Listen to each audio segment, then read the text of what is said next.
My name is Naomi, and I am 34 years old. Watch this, my mother said, lifting a steaming cup of coffee. This is how we treat trash. She poured the scalding liquid directly onto my lap in the middle of a crowded luxury restaurant. My sister recorded every second of my humiliation while my husband just sat there and drank his wine. I did not scream. I did not fight back. I just stood up and walked away in silence. They thought my silence meant I was weak and broken. They had no idea that I was exactly 48 hours away from finalizing a $1.5 billion corporate merger. By the time they realized who I really was, their entire lives would be completely destroyed. Before I share how I legally dismantled my toxic family, piece by piece, let me know where you are watching from in the comments below.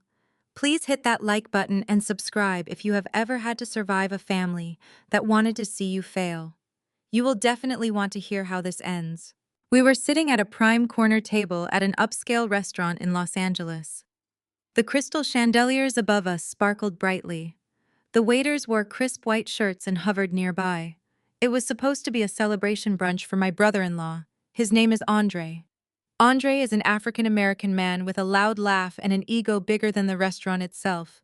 He is married to my younger sister, Chelsea. He had just been promoted to a middle management position at a major logistics company. I wore a simple white blouse and sat quietly drinking my water.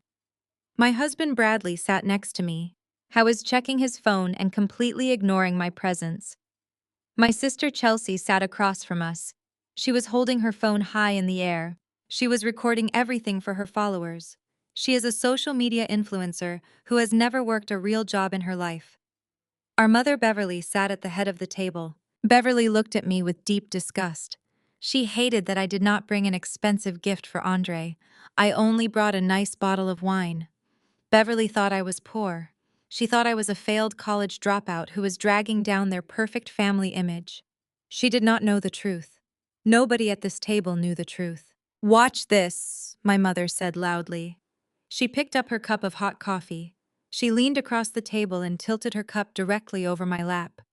The dark brown liquid poured out. It splashed all over my white blouse and soaked through to my skin. The heat burned me immediately. I gasped and pushed my chair back. The coffee dripped down my clothes and ruined my outfit. "That is how we treat trash," my mother said. Her voice was cold and vicious. Chelsea laughed loudly. She kept recording the entire thing on her phone. Andre clapped his hands together and smiled a massive grin. "Good one," Andre said. "Maybe now she will learn to respect successful people." I looked at the man I married 5 years ago. Bradley did not even flinch. He just took a sip of his wine and looked away. He did not care that my skin was burning. He did not care that my own mother had just assaulted me in public. Other people in the restaurant turned their heads to look at us. They were whispering and pointing. You might wonder why I did not scream. You might wonder why I did not throw water back at her face. The answer is simple and calculated. I was exactly 48 hours away from signing a massive contract. I am the founder and CEO of a data security company. My company was about to be acquired for $1.5 billion. The buyers required a strict non-disclosure agreement. They also required a very strict morality clause. If I got into a public fight or caused a scene that involved the police, the deal could be delayed or completely canceled. I could not risk $1.5 billion over a cup of coffee and petty family drama, so I stayed completely silent. I grabbed my purse from the chair. I stood up tall and looked my mother right in the eyes. I did not say a single word. I turned around and walked out of the restaurant. "Run away," Chelsea yelled after me. "Go back to your pathetic little life." I walked out into this bright California sunlight. My chest was tight. My skin stung from the hot coffee. The valet brought my rental car. I kept my real cars hidden in a private, secure garage. I always drove a cheap rental car when I met my family. I wanted them to believe their own lies about me. I got into the car and drove away. My phone started ringing before I even reached the highway. It was an alert from social media. Chelsea had already posted the video. She put it on Instagram and TikTok. The caption read, "Teaching my broke sister a lesson about respect." I pulled over to the side of the road. I watched the video on my screen. It showed my mother pouring the coffee. It showed my shocked face. It showed Andre laughing at my pain. It already had 50,000 views. People in the comments were laughing at me. They were calling me a loser. They praised Chelsea and Beverly for putting me in my place. I put my phone down on the passenger seat. I did not cry. Crying is a waste of time and energy. I just started the engine and drove home. I needed to change my clothes. I needed to prepare for my husband. I knew Bradley would come home soon. I knew he would be angry that I embarrassed him. The drive home took 20 minutes. My mind was calculating my next steps. I had built my company from absolutely nothing. I worked 100-hour weeks for 7 years. I sacrificed sleep and social events to build a product that the biggest tech companies in the world desperately needed. My family thought I was a failure because I did not wear designer clothes. They thought I was a loser because I did not brag about my income. They measured success by flashy cars and expensive dinners. I measured success by bank accounts and corporate power. I was about to teach them a lesson they would never forget. I parked in the driveway of the house Bradley and I rented. He insisted we rent this specific house because he wanted to look wealthy to his friends. He wanted a large backyard and modern fixtures to impress people he barely liked. He did not know that the shell company managing this property was actually my company. I was technically his landlord. He paid rent directly to my corporate account every single month. I walked inside the quiet house and took off the ruined blouse. The burn on my stomach was red and angry. I applied some cooling ointment and changed into a clean black shirt. I heard a car pull into the driveway. Bradley was home. The real conflict was about to begin. I knew he was going to be difficult. Bradley worked as an accountant at a mid-level investment fund. He cared deeply about his image. He cared entirely too much about what other people thought of him. He always agreed with my mother because Beverly maintained a wealthy appearance. My mother inherited a modest sum of money a long time ago. She spent it all on luxury goods to look important. Bradley worshipped that fake lifestyle. I sat on the living room sofa and waited. The front door swung open. Bradley walked in and slammed the door behind him. His face was bright red with anger. He took off his suit jacket and threw it onto a chair. He glared at me. "You are unbelievable," Bradley yelled. "You just had to ruin the celebration for Andre." I looked at him calmly. "She poured hot coffee on me," I replied.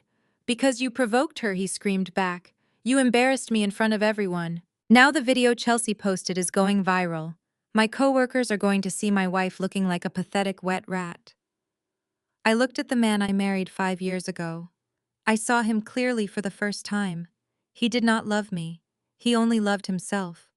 This was the turning point. I decided right then that my marriage was over. I would not shed a single tear for him. He walked over to the coffee table and picked up a manila folder. He threw it directly onto my lap. The papers slid out. I looked down and saw a divorce petition. His signature was already on the bottom line in bright blue ink. "I am done," Bradley said. "I am not going to be dragged down by a failure. You have no career. You have no money. You are a joke to your own family. I deserve better than you." I looked at the divorce papers. I felt a strange sense of absolute relief. I did not have to hire a lawyer to initiate this process. He had done the first step for me. "There is something else," Bradley said with a cruel smile. "You need to pack your bags and leave today. I am taking over the lease on this house." I stood up and walked over to the kitchen counter where I left my laptop. I decided to check our joint checking account. We had an account where we kept our emergency savings. I had deposited $80,000 into that account over the last 3 years. I told Bradley it was my life savings from small freelance jobs. I logged into the banking portal. The screen loaded. The balance stared back at me. $12.50. I turned to look at him. "Where is the $80,000? I asked. Bradley crossed his arms. He looked incredibly proud of himself. "I gave it to your mother," he said. "Beverly is starting a new real estate venture. She needed capital. Since you refused to support your own family, I decided to do it for you. Consider it an investment in my future."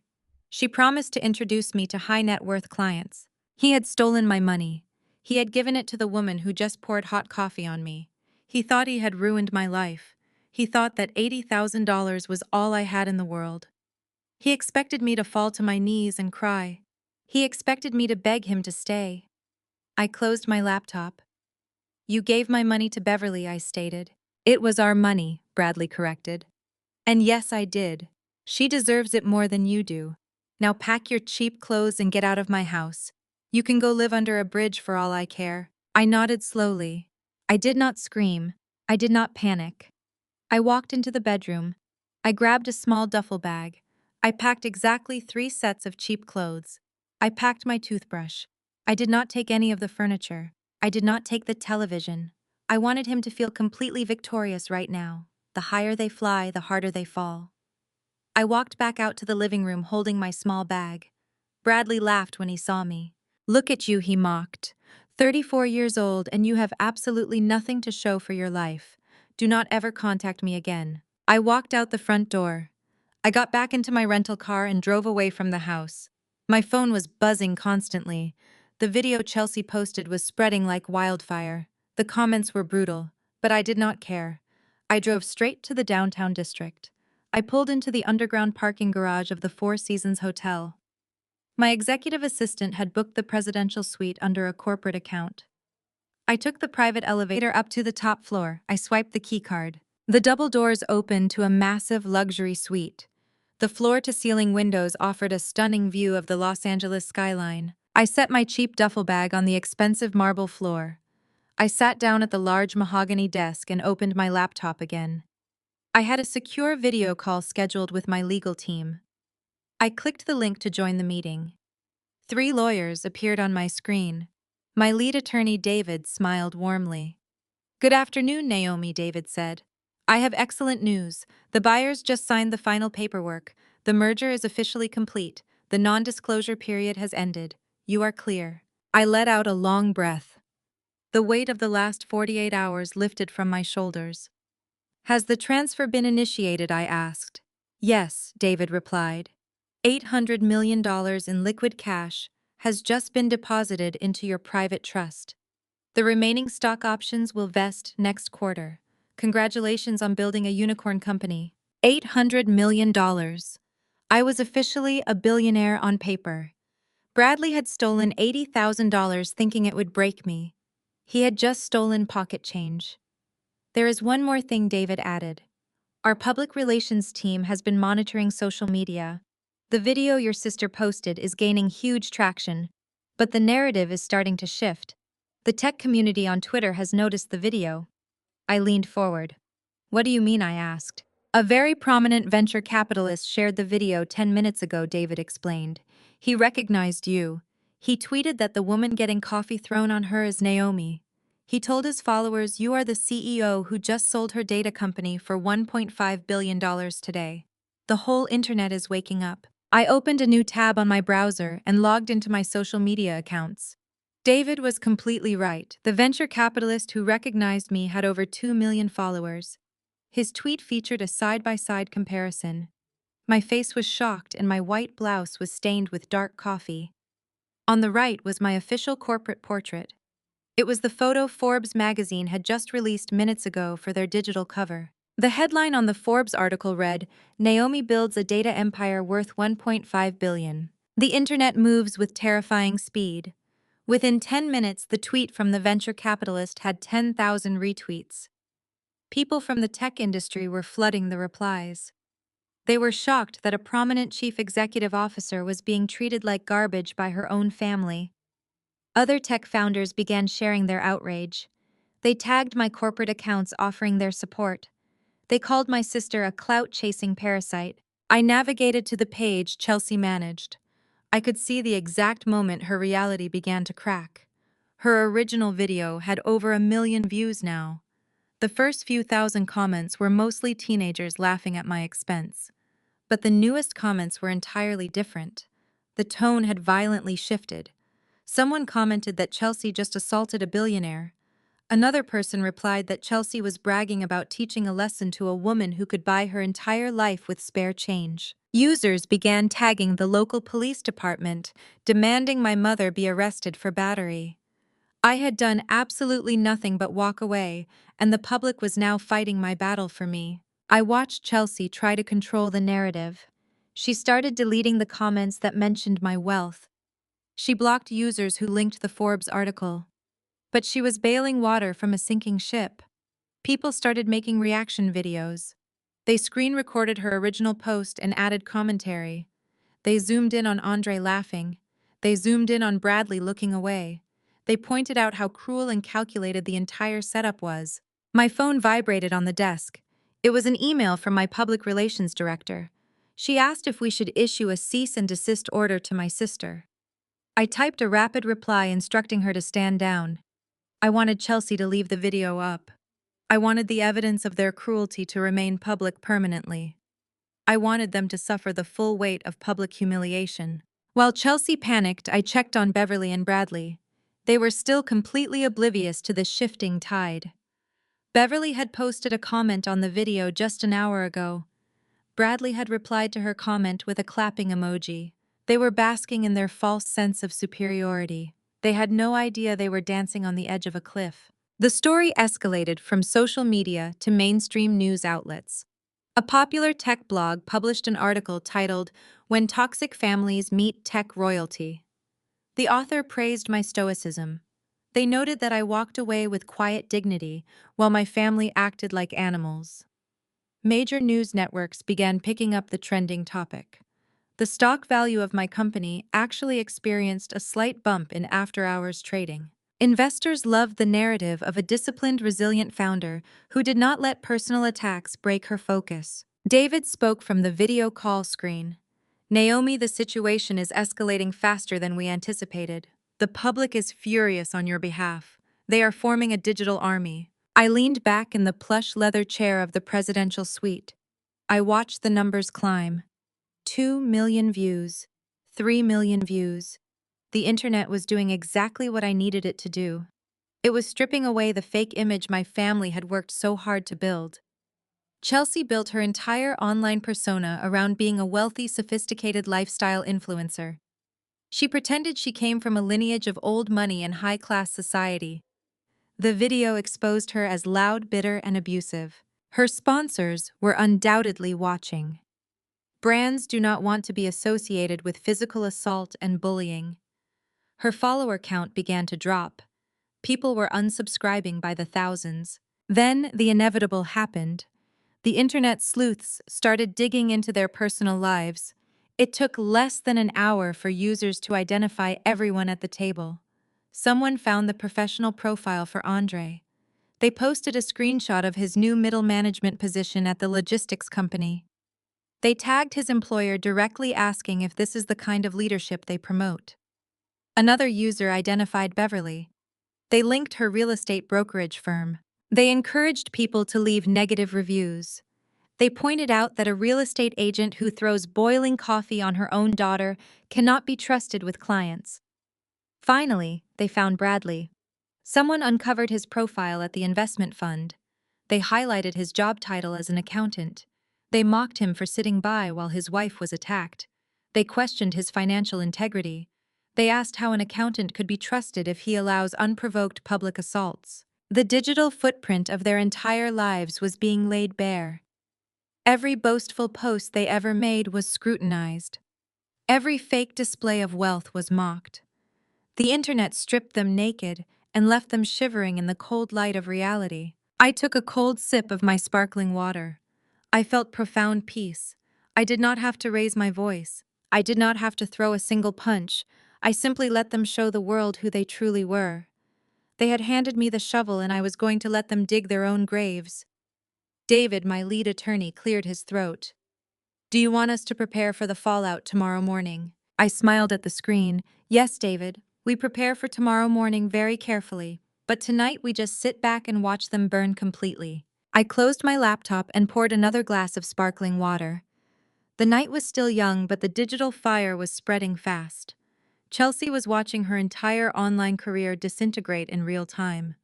I monitored her page from a secure burner account. She posted a frantic text update claiming the video was taken out of context. She claimed it was just a harmless family joke that went wrong. The internet did not accept her lie. The video clearly showed my physical pain. It clearly showed her cruel and deliberate laughter. Users began tagging her biggest corporate sponsors. She had a lucrative deal with a major cosmetics brand that paid her thousands of dollars a month. Thousands of angry people demanded that the brand drop her immediately. They asked if the company supported violence and bullying against women. Within 2 hours, the brand released an official statement on social media. They announced they were terminating their partnership with Chelsea, effective immediately. They stated their company values did not align with her toxic behavior. I watched her follower count drop by another 100,000 in mere minutes. Her entire livelihood depended on public approval. That approval was now gone forever. My mother Beverly was facing her own personal nightmare. Beverly prided herself on her image as a luxury real estate broker. She catered to wealthy clients in high-end Los Angeles neighborhoods. But the internet is ruthless and extremely efficient. Users found her business page on popular review sites. They began leaving thousands of one-star reviews. They wrote that she was a violent abuser.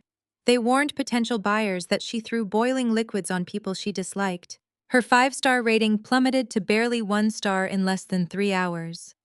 People found her active property listings online. They flooded the virtual tour comment sections with screenshots of her pouring the coffee on me. Her broker agency was tagged repeatedly by furious citizens. The managing partners of her firm were definitely waking up to a massive public relations disaster.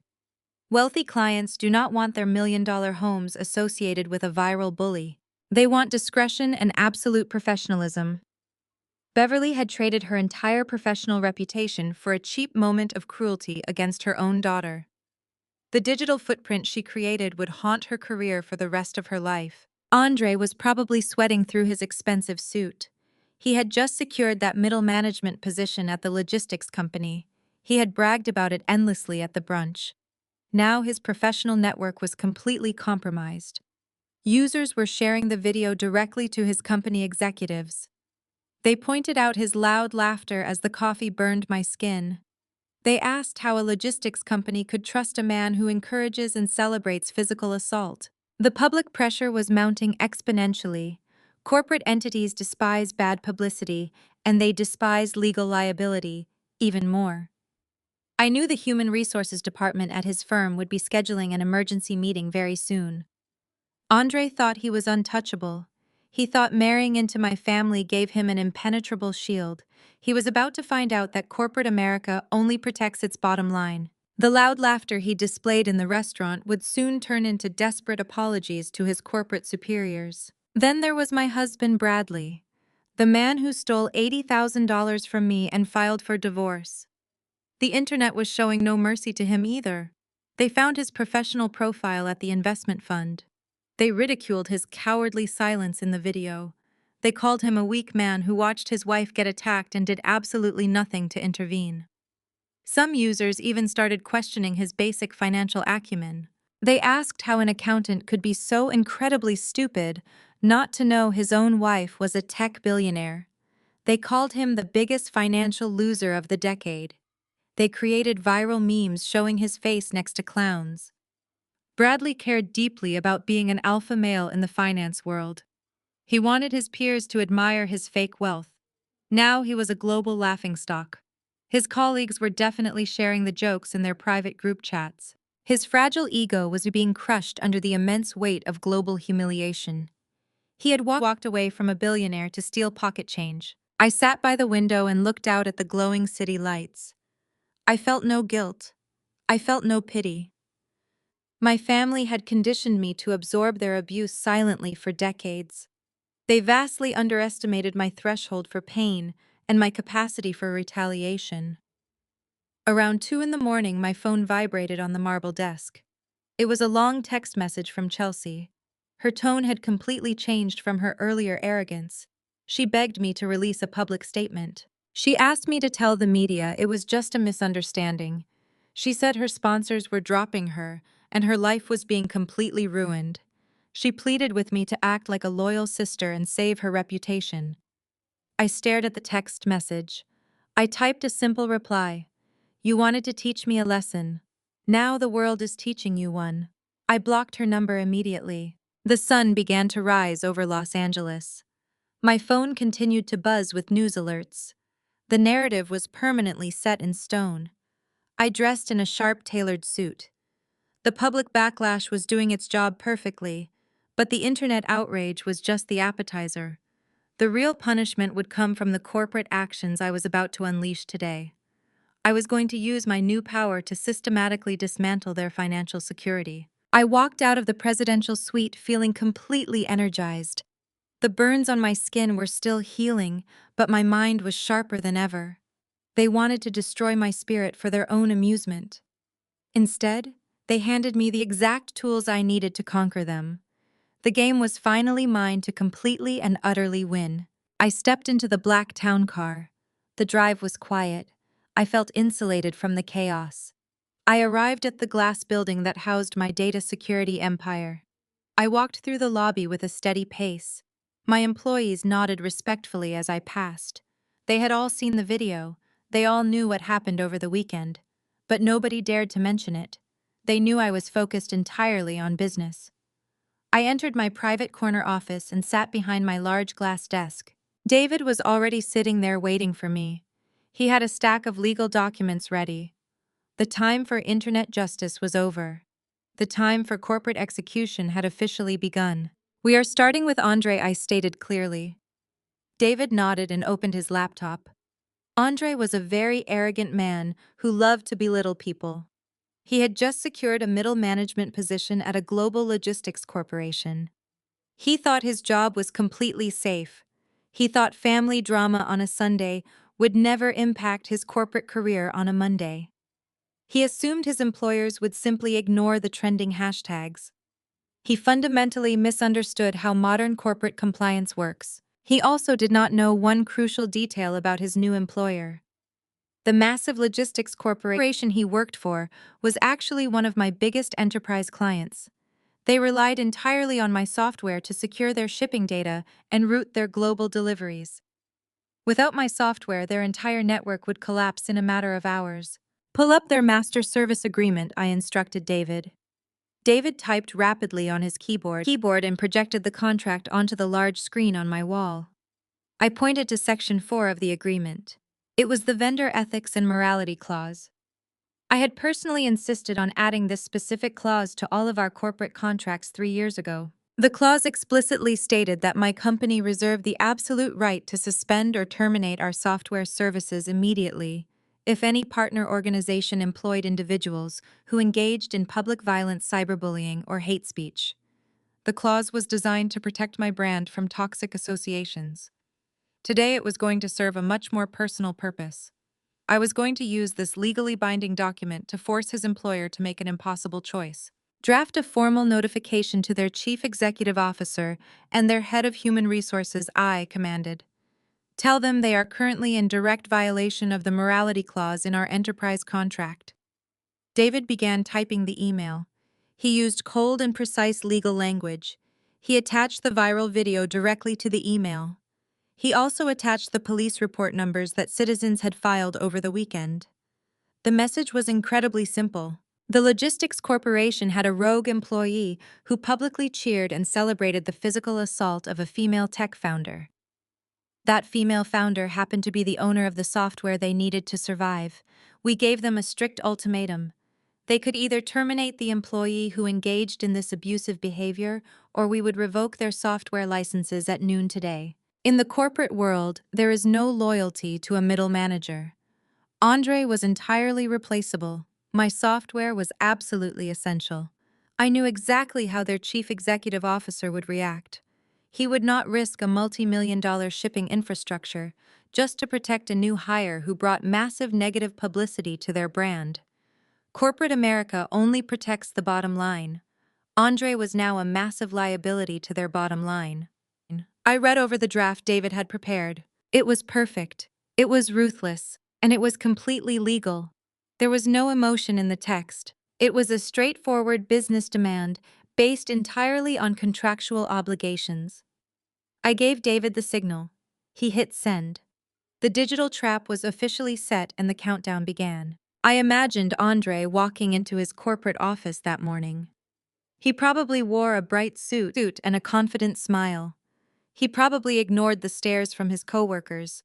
He likely convinced himself that the internet mob would find a new target by tomorrow.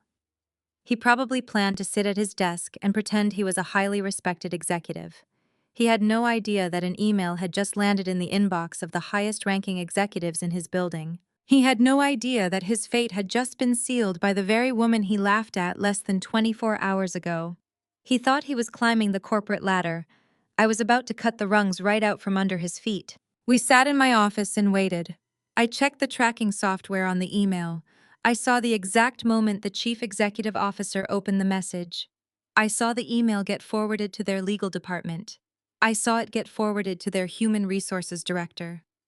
The panic in their executive suite must have been absolute. They were facing the sudden loss of their entire digital infrastructure because one of their employees wanted to be a bully on social media. I drank my coffee and watched the read receipts multiply. David sat quietly taking notes for our next moves. The silence in my office was powerful. I did not need to scream or cry to get justice. I just needed to leverage the power I had built over the years. The phone on David's desk began to ring loudly. We looked at each other in silence. The caller identification showed the main corporate number of the logistics firm. David answered the call and put it on the speaker so I could hear everything clearly. The voice on the other end belonged to their panicking head of human resources. She was stuttering and apologizing profusely for the unacceptable behavior of their new manager. I leaned forward and smiled at the speakerphone. The trap had snapped perfectly shut today. The corporate execution was finally beginning right now. The head of human resources sounded completely out of breath. Her name was Patricia, and she was desperately trying to save her own career. She assured David that the massive logistics company had a strict zero-tolerance policy for any kind of public harassment. She begged us not to pull the software licenses today. She said the entire global supply chain of their business would halt by the afternoon if we disconnected their routing systems. I leaned forward and pressed the microphone button on the speakerphone. I introduced myself calmly and clearly. I told Patricia that verbal apologies meant absolutely nothing to me. I required immediate and decisive action to resolve this compliance failure. I demanded that Andre be stripped of his management title and terminated before the hour was over. I also demanded official written confirmation of his dismissal signed directly by their chief executive officer. If that email did not arrive in my inbox by noon, their software would go completely dark. Patricia did not hesitate for a single second. She agreed to all of my terms immediately. She promised the termination paperwork was already being drafted by their legal team. She ended the call to execute the order. I sat back in my leather chair and imagined the scene unfolding across the city. Andre was likely sitting in his new glass office. He probably had his feet up on his desk. He was probably ignoring the warning signs on social media. I thought his connection to my family made him completely invincible. He was about to learn that my family had zero actual power in the corporate world. The corporate machine moved with brutal efficiency. According to the timeline, Patricia later confirmed 2 armed security guards arrived at his office exactly 10 minutes after our phone call ended. They did not knock on his door. They walked right in and instructed him to stand up immediately. They told him his employment was terminated effective right now. They handed him a cheap cardboard box and gave him exactly 5 minutes to pack his personal items. Andre tried to argue with them. He tried to raise his voice and demand to speak with the chief executive officer. He tried to use his loud, intimidating tactics that worked so well at family brunches. The security guards were not impressed at all. They simply warned him that if he did not comply, they would call the police and have him arrested for criminal trespassing. Andre was forced to pack his desk while his new subordinates watched through the glass walls. The same people he planned to boss around were now witnessing his ultimate humiliation. He had to hand over his corporate credit card. He had to surrender his building security badge. Worst of all, he had to hand over the keys to his company-leased luxury vehicle. He had bragged about that specific car endlessly to my mother. He told everyone it was a clear symbol of his immense success. Now he had to watch the security guards escort him out of the building and force him to stand on the public sidewalk. He had to call a rideshare service just to get home. The irony was absolutely perfect. He was standing on the curb holding a cardboard box, while the entire internet continued to destroy his reputation. At exactly 11:45 in the morning, my computer chimed with a new email notification. It was from the chief executive officer of the logistics firm. He attached the signed termination notice. He included a lengthy personal apology for the vile behavior of his former employee. He assured me that their company values aligned perfectly with my software ethics clause. I forwarded the document to David. We had successfully eliminated the first target without ever stepping foot inside a messy courtroom. The power of a solid enterprise contract was truly a beautiful thing to witness. My phone started vibrating on the heavy glass desk. The caller identification showed a number I instantly recognized. It was Chelsea. I usually ignored her dramatic calls, but today I wanted to hear the pure panic in her voice. I answered the phone and put it on speaker so David could listen. Chelsea was not speaking normally. She was sobbing hysterically into the receiver. She could barely form a coherent sentence. I sat quietly and waited for her to catch her breath. When she finally spoke, her voice was high and panicked. She demanded to know what I had done to her husband. She screamed that Andre just came home in a cheap ride-share car. She said he was throwing things around their apartment and cursing my name. He blamed her for ruining his entire life. He blamed her stupid video for getting him fired from the best job he ever had. The alliance between the golden child and her arrogant husband was already cracking under the immense financial pressure. Andre was a man who only cared about social status and money. Without his job, he had absolutely neither. I was turning all his furious rage toward the woman who posted the video in the first place. I spoke very softly into the phone. I told Chelsea that I did absolutely nothing but enforce a standard software contract. I reminded her that actions always have consequences in the adult world. I reminded her that she thought it was absolutely hilarious when my skin was burning from boiling hot coffee. She cried even louder. She begged me to call his company back right now.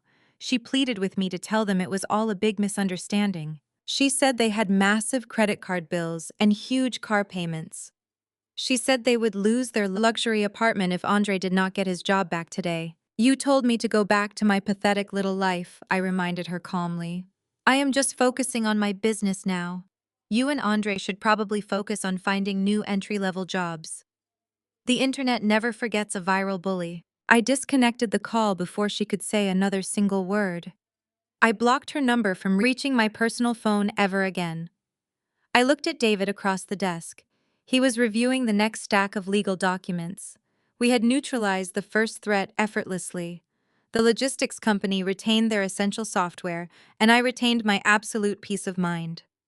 Andre was now unemployed and entirely unemployable in his chosen industry. The viral video, combined with a high-profile termination, made him a walking liability for any future corporate roles. Nobody hires a viral public abuser. We did not need to celebrate yet. The work was far from over. Andre and Chelsea were dealing with the immediate fallout of their own blind arrogance. But the true architect of my personal misery was still walking around freely. My husband Bradley was sitting at his accounting desk, thinking he had completely outsmarted a billionaire. He thought his stolen $80,000 was safely hidden away. He thought he could steal from me and easily replace me with someone else. He fundamentally failed to understand the financial trap I had carefully laid out for him before I ever left that rented house. It was time to pull the strings on Bradley. It was time to watch his fraudulent financial career collapse into absolute ruin. I had laid the groundwork for Bradley long before the coffee incident ever happened. Bradley was an accountant, but he always desperately wanted to be an elite investment banker. I was driven entirely by greed and a massive inferiority complex. He constantly searched for shortcuts to wealth. I knew his psychological weaknesses perfectly. When I packed my duffel bag and walked out of our rented house, I left a specific folder on the kitchen counter. It was a thick manila folder labeled strictly confidential. I knew he would not be able to resist looking inside. Inside that folder was a highly detailed financial prospectus. It outlined a supposed upcoming acquisition of a small medical technology company called Vertex Health. The documents looked incredibly authentic. They hinted that a massive pharmaceutical giant was going to buy Vertex Health at a huge premium on Monday morning. I planted fake emails and fake projection charts indicating the stock price would skyrocket by 400%. The documents were actually completely legal mock-ups created by my corporate strategy team for an internal training exercise. Vertex Health was a real company, but it was practically bankrupt. It was a penny stock heading straight for delisting. There was no acquisition happening at all. Bradley found the folder right after I left. He thought he had stumbled upon a gold mine. He assumed I accidentally left behind sensitive documents from a freelance client. He believed he was stealing highly classified insider information. He called my mother Beverly immediately.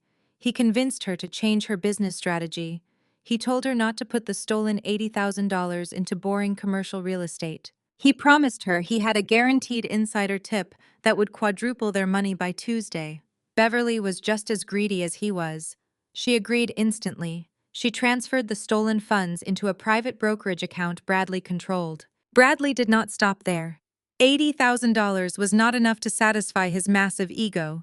He wanted to be a multimillionaire overnight.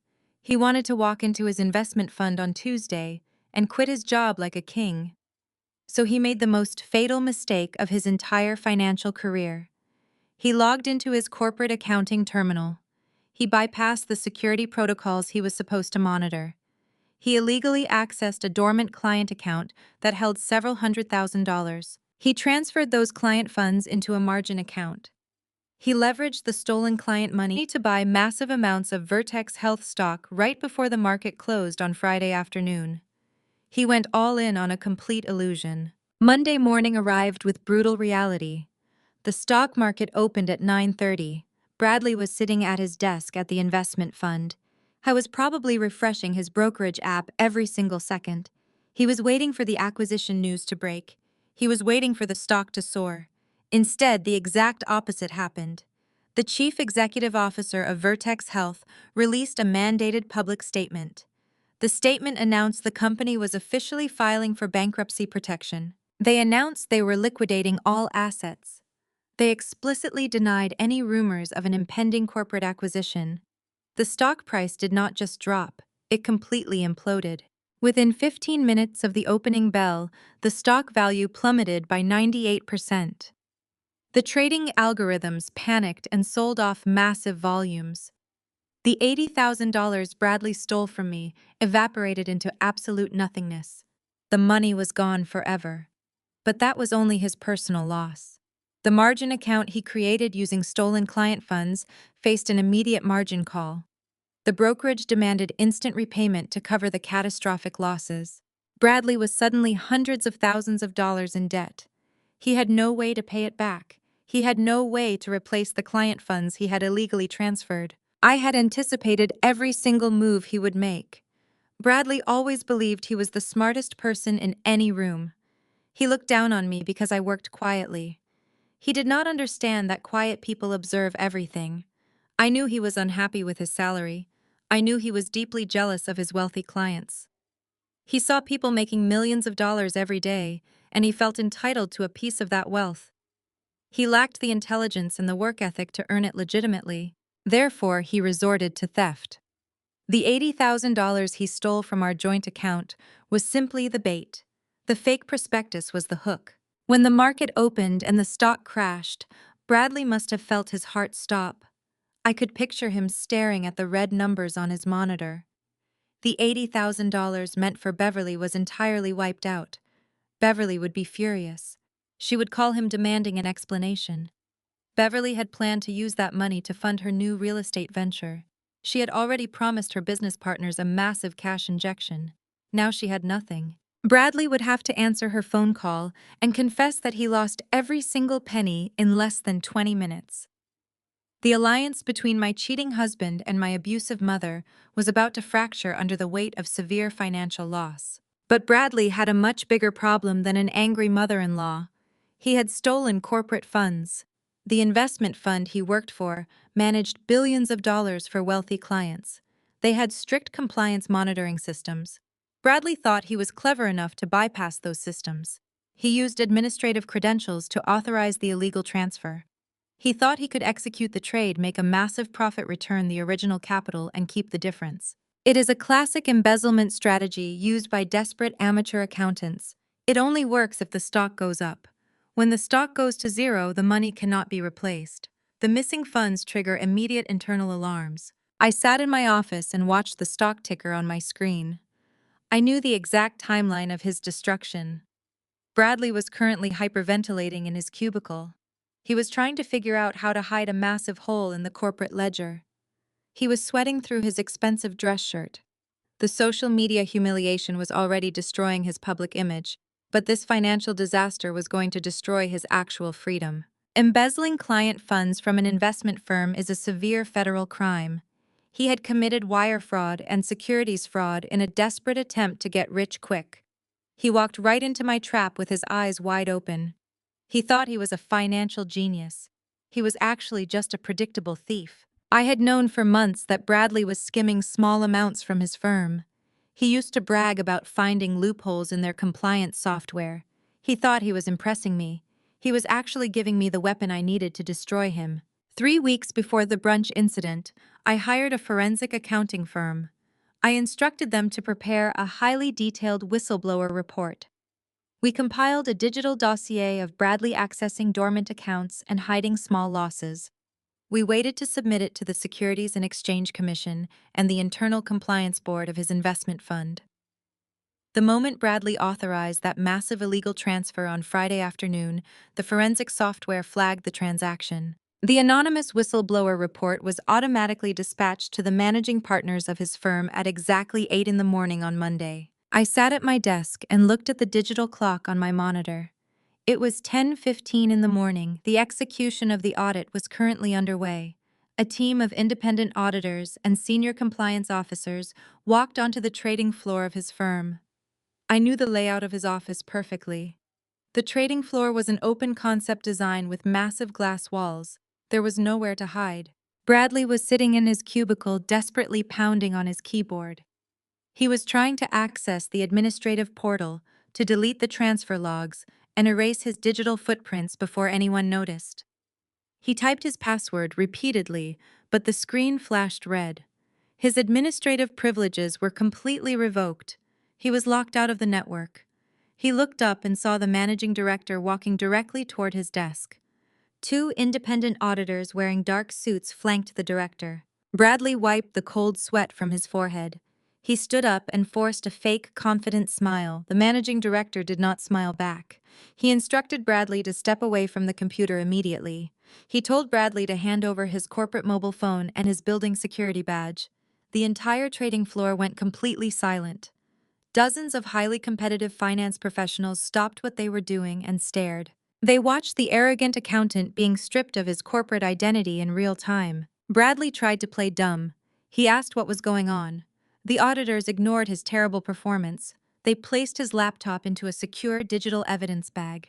They escorted him across the silent trading floor into a transparent glass conference room. Everyone could see him, but no one could hear the conversation. The humiliation was absolute and intentional. He cared so much about looking successful in front of these specific people. Now they were watching his professional execution. Inside the conference room, the auditors opened their thick files. They placed the printed transfer logs right in front of him. They showed him the exact network address used to move the client funds into the unauthorized margin account. They showed him the catastrophic purchase of the bankrupt medical stock. The evidence was completely irrefutable. Bradley tried to lie to save himself. He claimed a client authorized the trade over the phone. The auditors simply pointed to the timestamp. The trade was executed using his personal terminal, while the client was verified to be on an international flight. He had zero defense. The managing director informed Bradley that the firm was legally obligated to report the theft to federal authorities. Embezzling hundreds of thousands of dollars is a severe federal crime. They had already contacted law enforcement. Bradley begged them to keep it internal. He promised he could pay the money back. He told them his wife was a wealthy tech chief executive officer and she would cover the losses immediately. He actually tried to use my success to save himself after telling me I was a useless failure just yesterday. The managing director looked at him with pure disgust. They wanted him in federal custody to protect their pristine corporate reputation. 2 uniformed police officers arrived at the firm 10 minutes later. They walked onto the trading floor with handcuffs ready. The glass walls offered zero privacy. Bradley was forced to turn around and put his hands behind his back. The cold metal snapped shut around his wrists. The officers read him his rights while his colleagues watched in absolute shock. The man who cared deeply about his public image was marched through the main lobby in handcuffs. The social media backlash had ruined his social standing, but the handcuffs destroyed his actual freedom. My phone rang sharply on my desk. The caller identification displayed an incoming call from a county detention center. I answered the call and accepted the automated charges. Bradley was on the other end of the line. His voice was shaking and incredibly weak. He sounded completely broken and terrified. "Naomi, please, you have to help me," Bradley pleaded loudly. "The firm called the police. They are charging me with wire fraud and major embezzlement. My bail is going to be set incredibly high. You have to wire the money to a bail bondsman right now." I listened to his desperate begging. I felt absolutely nothing for him. "Why would I do that?" I asked calmly. "You told me I was a joke. You told me I had no money. You told me to go live under a bridge." I was angry, he cried into the phone. "I did not mean it. You are my wife. You are a billionaire. You have to save me." Beverly lost the $80,000 I gave her. I have nothing left. Please call your lawyers and get me out of here today. I leaned back in my heavy leather chair. "You gave my money to a woman who assaulted me," I replied smoothly. "You filed for divorce and tried to leave me with absolutely nothing. You stole from your clients because you were too lazy to earn your own wealth. I am not your wife anymore, Bradley. I am just the woman who watched you destroy yourself." I disconnected the call before he could say another single word. I immediately blocked the detention center phone number from reaching my device again. Bradley was going to spend the night in a cold concrete cell. He was facing years in a federal prison. He had traded a comfortable life with a loyal partner for a fleeting moment of arrogant cruelty. I turned my attention back to the computer screen. Bradley and Andre were successfully removed from the board. Now it was time to focus entirely on the architects of my misery. It was time to deal with Chelsea and Beverly. The cashier swiped the card through the machine. The screen flashed a harsh red error. The machine beeped loudly. The cashier frowned and tried it again. The transaction was declined. Chelsea snatched the card back. She accused the cashier of breaking the machine. She dug into her designer purse and pulled out a different credit card. She swiped it herself. The machine beeped again. Declined. Chelsea felt her face grow hot. She pulled out a third card. Declined.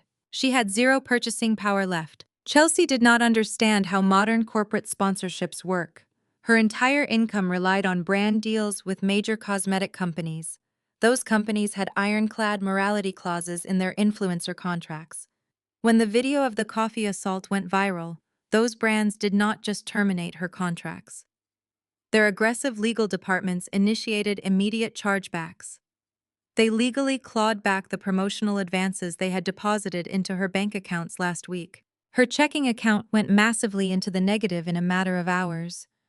Her credit card providers saw the negative balance and instantly locked all her credit lines to prevent further losses. She was completely broke. She had to leave the expensive handbags on the counter and run out of the boutique in absolute shame. Beverly was experiencing her own terrifying financial collapse across town. Beverly had built her entire real estate image on a foundation of massive debt.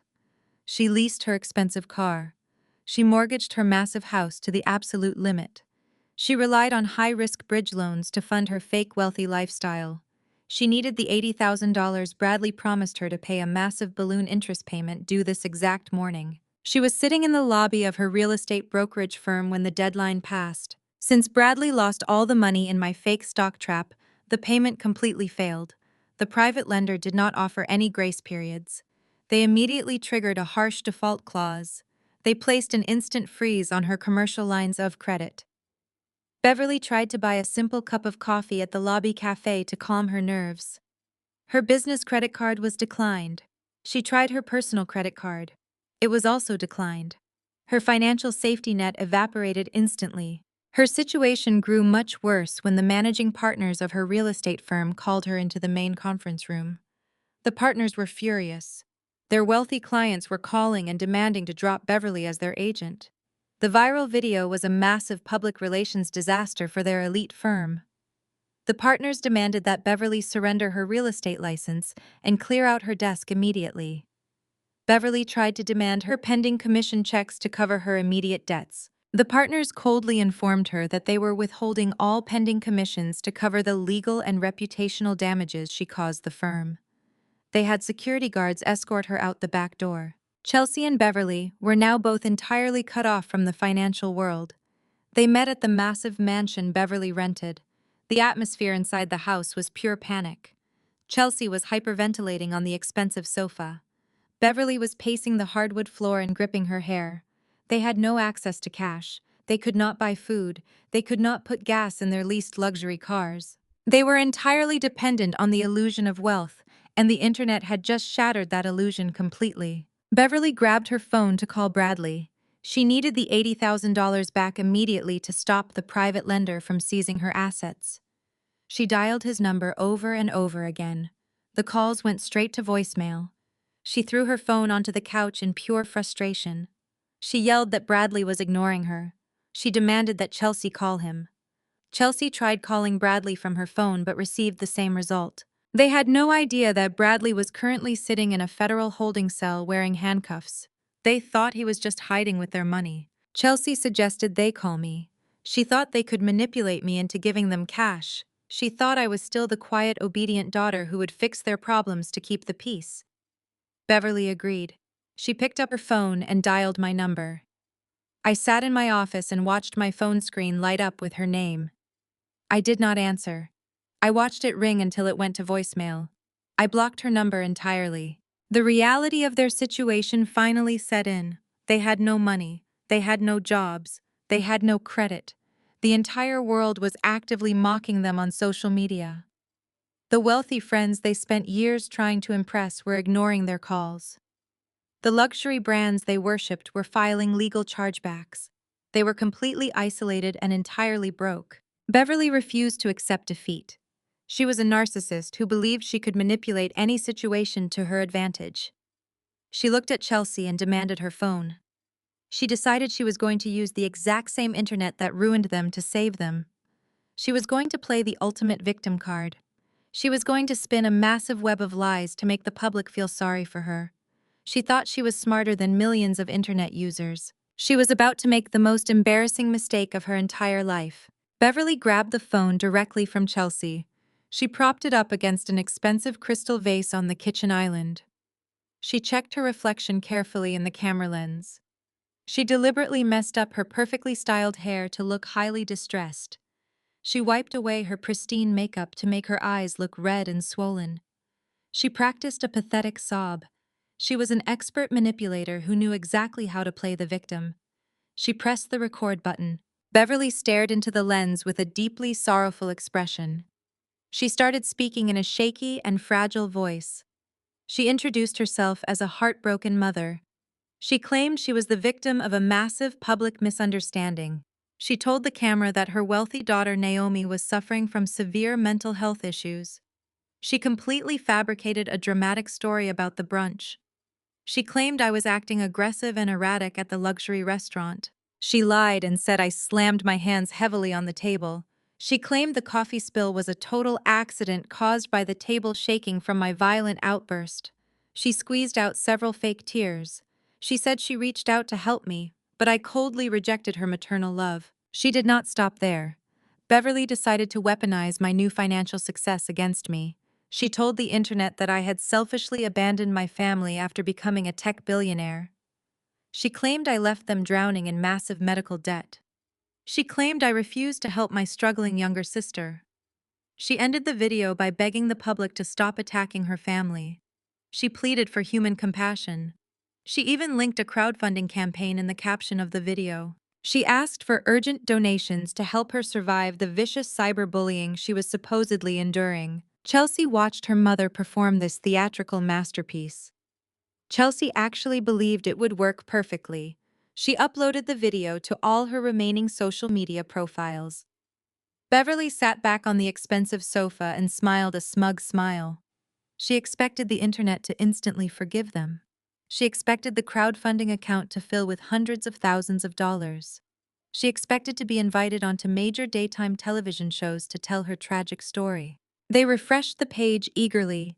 The views climbed very rapidly. 10,000 views, 50,000 views, 100,000 views. But the internet is not a gullible audience.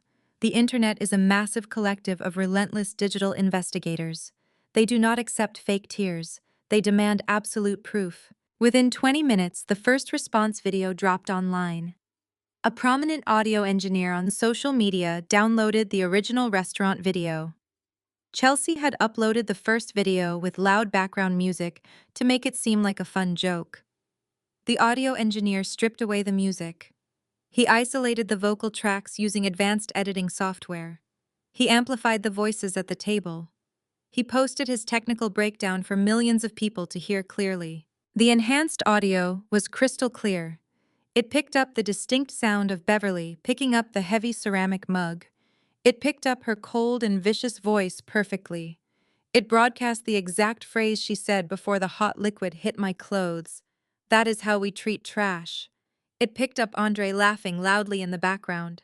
It picked up Chelsea saying she was teaching me a lesson. The lie was instantly and completely destroyed. Beverly did not drop the cup by accident. I did not shake the table. It was a deliberate and calculated assault. The situation grew completely disastrous for Beverly when a second video appeared online shortly after. A young woman posted a video from her bedroom. She was wearing a uniform shirt from the luxury restaurant where the brunch took place. She introduced herself as the waitress who served our table that morning. She verified her identity by showing her employee name tag and a time-stamped receipt from our specific table. The waitress looked directly into her camera. She said Beverly was completely lying to the public. The waitress stated she was standing less than 5 feet away when the incident occurred. She told the internet that Beverly was incredibly rude and demanding the entire morning. She confirmed that I was sitting perfectly still. She testified that Beverly grabbed the hot coffee and threw it on purpose to cause maximum physical humiliation. She also mentioned that Bradley did absolutely nothing to help his injured wife. She praised me for handling the horrific abuse with total dignity. She called Beverly the most toxic customer she had ever served in her career. The public response to Beverly attempting a fake apology was entirely catastrophic. The internet hates a bully. They absolutely despise a bully who plays the victim to steal money. The outrage multiplied by a factor of 10. Users flooded the crowdfunding platform Beverly linked in her video. They mass-reported the campaign for blatant financial fraud. The platform automatically flagged the account for violating their strict terms of service. The campaign was permanently shut down and banned before a single dollar could be withdrawn by my mother. I sat in my corporate office watching the disaster unfold. David, my lead attorney, walked in with a fresh stack of papers. He had a slight smile on his professional face. He placed a tablet on my desk. It showed the video Beverly had just posted alongside the overwhelming public backlash. "Your mother just handed us a perfect legal opportunity," David said smoothly. "She publicly claimed you suffer from severe mental health issues. She claimed you abandoned massive medical debts. Both claims are demonstrable lies broadcast to millions of people. That is textbook defamation of character. It gives us the right to escalate our legal pressure exponentially." I nodded slowly. "Draft a formal cease and desist order," I commanded. "Send it to her via certified digital delivery right now. Include a draft of a defamation lawsuit seeking $10 million in financial damages. Tell her if she posts my name on the internet one more time, we will file the suit immediately in federal court." David typed the order into his secure laptop. He executed the delivery instantly. Across the city, Beverly was staring at Chelsea holding her phone. The comments under the fake apology video were incredibly hostile. People were posting the isolated audio track over and over again. They were linking the waitress' testimony everywhere. They were calling Beverly a sociopathic liar. The crowdfunding link showed a red error message indicating the account was terminated for fraud. Beverly felt her chest tighten in genuine panic. Her grand plan to manipulate the public had backfired spectacularly. She had permanently cemented her reputation as a deceitful abuser. Her phone chimed loudly with a high-priority email notification. She opened it with trembling fingers. It was the digital cease and desist order from my legal team. She read the bold letters threatening a $10 million defamation lawsuit. Beverly dropped her phone onto the hardwood floor. The screen cracked loudly. The reality of her situation was finally crashing down around her. She could not lie her way out of this trap. She could not buy her way out. She had no money and zero allies. Her own arrogance had locked her inside a digital prison of her own making. The illusion of her wealthy and important life was completely gone. She was now just a broke and humiliated woman staring at a shattered phone screen. And I was just getting started. I sat in my corporate office and watched the delivery confirmation on my monitor. The cease and desist order was successfully received. Beverly was officially cornered. But my strategy was not just about legal threats. I wanted to dismantle the toxic alliance that held my family together. I wanted them to turn their vicious energy toward each other. David, my lead attorney, was packing his briefcase. He thought the legal work for the day was finished. I told him to sit back down. I logged into a highly encrypted communication portal on my computer. I opened a message from an elite corporate intelligence firm. I had hired this private investigator a month ago. I paid a premium fee to conduct a comprehensive forensic background check on my family. I needed to know every financial vulnerability they possessed before my merger went public. The intelligence report had just arrived. I projected the digital file onto the screen on my wall. David opened his notepad. We began to scroll through the detailed financial dossiers. The first file belonged to Andre. Andre always presented himself as an incredibly successful executive. He wore custom suits and bragged about his massive income. He looked down on me because I drove a rental car. The private investigator uncovered a reality that was entirely different. Andre was hiding a catastrophic gambling addiction. The report detailed a massive web of offshore betting accounts. It documented his frequent attendance at high-stakes underground poker games across Los Angeles. He was losing tens of thousands of dollars every single week. He did not have the corporate salary to support these gambling losses. He was drowning in toxic debt. He owed money to extremely dangerous bookmakers. I scrolled down to the forensic accounting section of the report. The investigator found the exact paper trail showing how Andre survived his debts. He did not use his own money. He used my mother. The report showed that Andre convinced Beverly to give him direct administrative access to her primary investment accounts.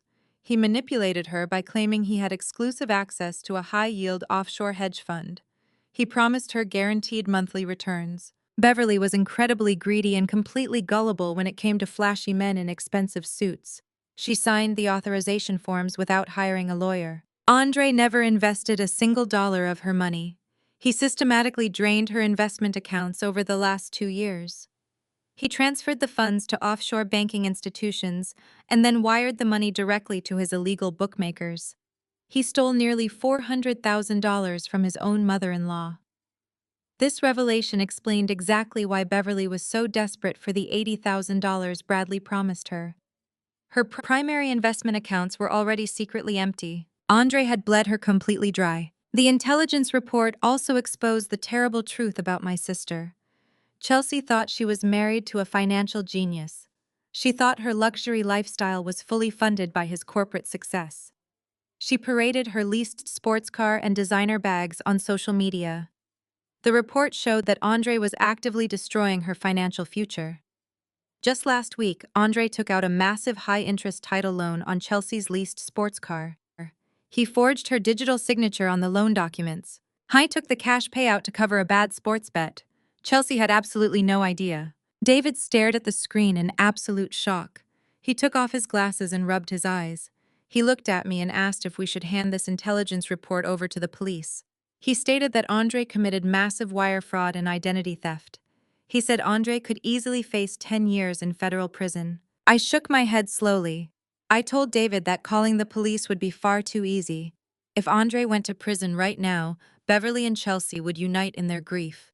They would play the victims of a predatory man. They would use his crimes to gain public sympathy. I did not want them to have any public sympathy. I wanted them to tear each other apart inside that rented mansion. I instructed my technical team to compile an anonymous digital package. I told them to include the offshore wire transfers showing Andre stealing from Beverly. I told them to include the forged loan documents showing Andre destroying Chelsea's credit. I told them to include the surveillance photos the investigator took. The package was comprehensive and completely undeniable. It was a digital bomb designed to shatter their toxic alliance permanently. David watched as my team prepared the encrypted files. He asked how we were going to deliver the information. I told him we were going to send it directly to their personal email accounts and their mobile devices simultaneously.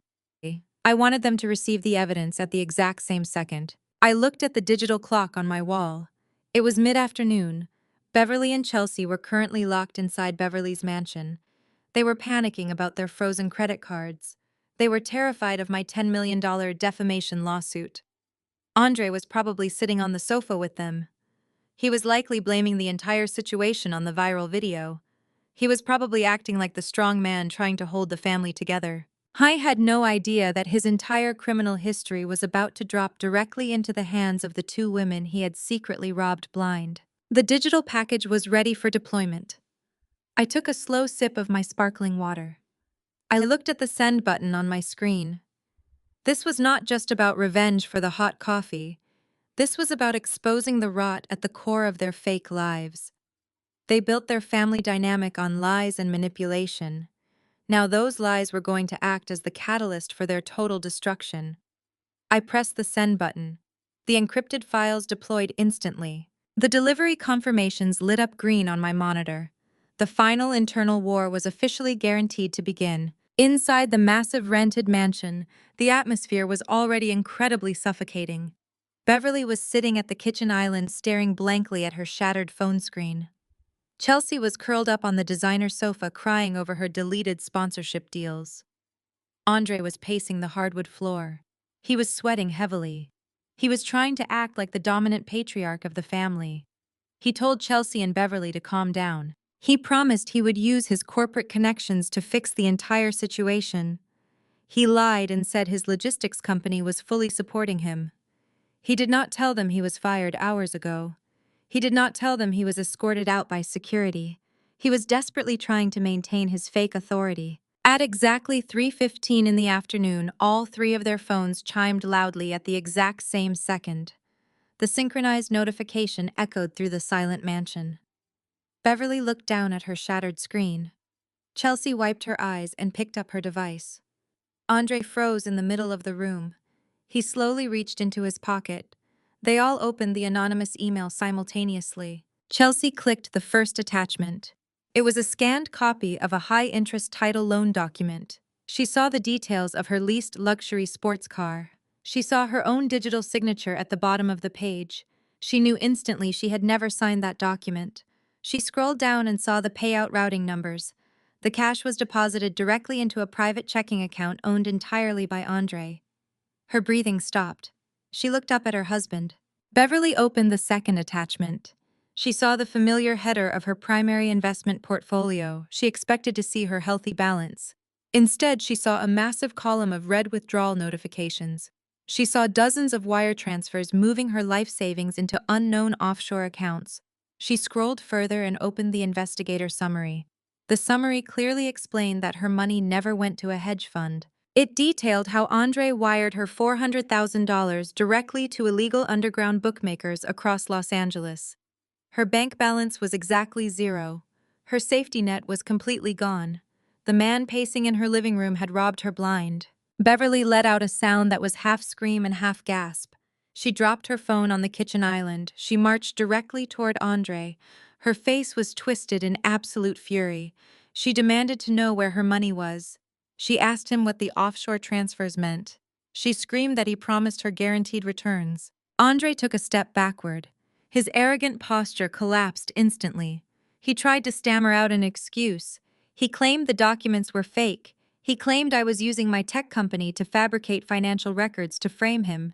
He pointed his finger at the ceiling and swore he was completely innocent. Chelsea stood up from the sofa. She was holding her phone with shaking hands. She walked up to Andre and shoved the screen into his face. She demanded to know why her signature was forged on a predatory title loan. She asked why he borrowed against her leased car. She screamed that the leasing company would sue her for breach of contract. Andre realized he was completely trapped. The evidence was too detailed and too precise. The offshore account numbers matched his personal devices perfectly. He stopped trying to lie. His fear instantly turned into vicious aggression. He stopped playing the supportive husband. He lashed out at both of them. He yelled that he only borrowed the money to support their ridiculous luxury lifestyle. He blamed Chelsea for spending too much money on designer clothes. He blamed Beverly for being greedy and stupid enough to hand over her account passwords without hiring a lawyer. The argument escalated into pure chaos. Beverly picked up an expensive crystal decorative bowl and smashed it against the hardwood floor. She screamed that she was calling the police to have him arrested for wire fraud. Chelsea started hitting Andre on the chest. She demanded the keys to her sports car. She told him to get out of her sight immediately. Andre grabbed Chelsea by the wrists and pushed her back. He yelled that the sports car did not even belong to her anymore. He confessed that he missed the last 2 loan payments because he lost the money on a bad sports bet. He told her the repo men were probably already looking for the vehicle right now. He laughed cruelly and told them they were all going to be homeless soon. He finally admitted that he was fired from his logistics job this morning. He told Chelsea her viral video destroyed his entire career. He called her a stupid influencer who ruined his life. The betrayal cut through the room like a sharp knife. Chelsea realized her husband was a criminal who secretly despised her. Beverly realized her trusted son-in-law was a common thief who bankrupted her. The perfect family they projected to the world was a complete and utter lie. They were just 3 desperate people drowning in debt and turning on each other like starving animals. The screaming grew so loud that the neighbors in the adjacent mansion heard the commotion. Wealthy neighborhoods value silence and privacy above everything else. The neighbors immediately dialed emergency services to report a violent domestic disturbance. Within 10 minutes, sirens wailed down the private street. 2 police cruisers pulled up to the front gate of Beverly's rented mansion. 4 officers walked up to the front door. They found the door wide open. They walked into the living room and found the family completely unhinged. Beverly was sobbing hysterically on the floor among the broken crystal. Chelsea was throwing Andre's expensive custom suits out the front window onto the lawn. Andre was screaming profanities at both of them. The police officers separated them immediately. Beverly demanded they arrest Andre for stealing her money. The officers calmly explained that financial fraud required a formal investigation and a detective. They could not arrest him for wire fraud on the spot, without a warrant. However, they recognized the situation was highly volatile and physically aggressive. They ordered Andre to leave the premises immediately to prevent further domestic violence. Andre had no choice. He had no car. He had no money. He had to pack whatever clothes survived Chelsea's rage into a garbage bag. The police escorted him off the property and watched him walk down the affluent street carrying his belongings in a black plastic sack. He was completely exiled. I watched the security alerts pop up on my monitor. My legal team had placed an automated public record alert on their address. The police dispatch log showed a domestic disturbance call resolved with 1 male removed from the property. I closed the intelligence portal. The toxic alliance was officially dead. They were divided, vulnerable, and completely broke. Now it was time to crush Beverly's final desperate attempt to save herself through the legal system. Beverly spent hours searching the internet for any legal loophole she could exploit. She discovered a very obscure piece of legislation known as filial responsibility laws. These archaic laws exist in more than half of the states across the country. They stipulate that adult children with sufficient financial means can be legally forced to provide basic financial support for their impoverished parents. The laws are rarely enforced in modern times. They are usually reserved for extreme cases involving nursing home debts. But Beverly did not care about legal precedents.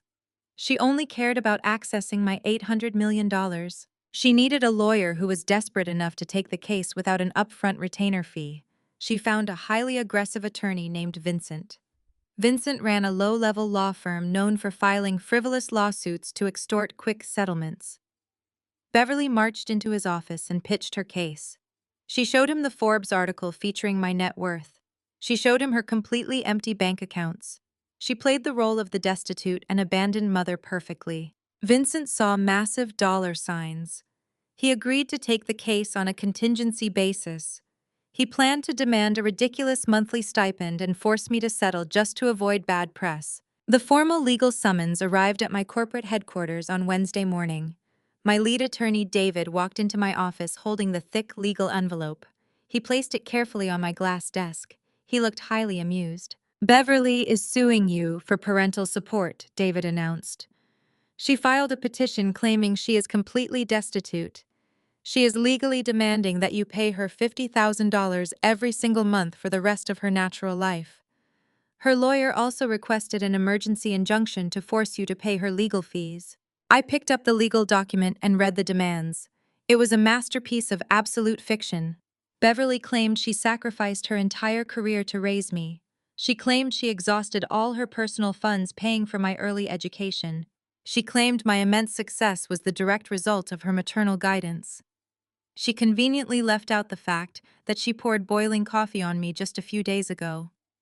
She left out the fact that she kicked me out of the house when I was 18 years old. "Are we legally vulnerable?" I asked David. David shook his head firmly. "Filial responsibility laws do exist, but they have strict legal exceptions," he explained. "An adult child is completely exempt from providing financial support if they can prove the parent abandoned them or committed severe abuse. We already have the viral video proving physical assault. We also have witnesses from your childhood. We will crush this lawsuit in a courtroom. But Vincent is hoping you will just write a check to make them go away." I leaned forward and placed the document back on the desk. "I will never pay her a single penny. I want to schedule a mandatory mediation session immediately. I want her and her lawyer in a room with us by Friday." Beverly and Vincent did not want to wait for Friday. They decided to use the media to apply maximum pressure. Vincent leaked the details of the parental support lawsuit to a tabloid news outlet. The headline read, "Billionaire tech founder refuses to feed her starving mother." They thought the negative press would terrify my corporate board. They thought I would panic and transfer the funds instantly to protect my company's stock. They completely misunderstood my corporate standing. I did not answer to a board of directors. I had just sold my company and cashed out. My money was already secure in a private trust. The public did not side with Beverly anyway. The internet quickly reminded everyone about the coffee assault and the fake apology video. The tabloid article only generated more hostility toward my mother. People called her a relentless parasite trying to bleed her successful daughter dry.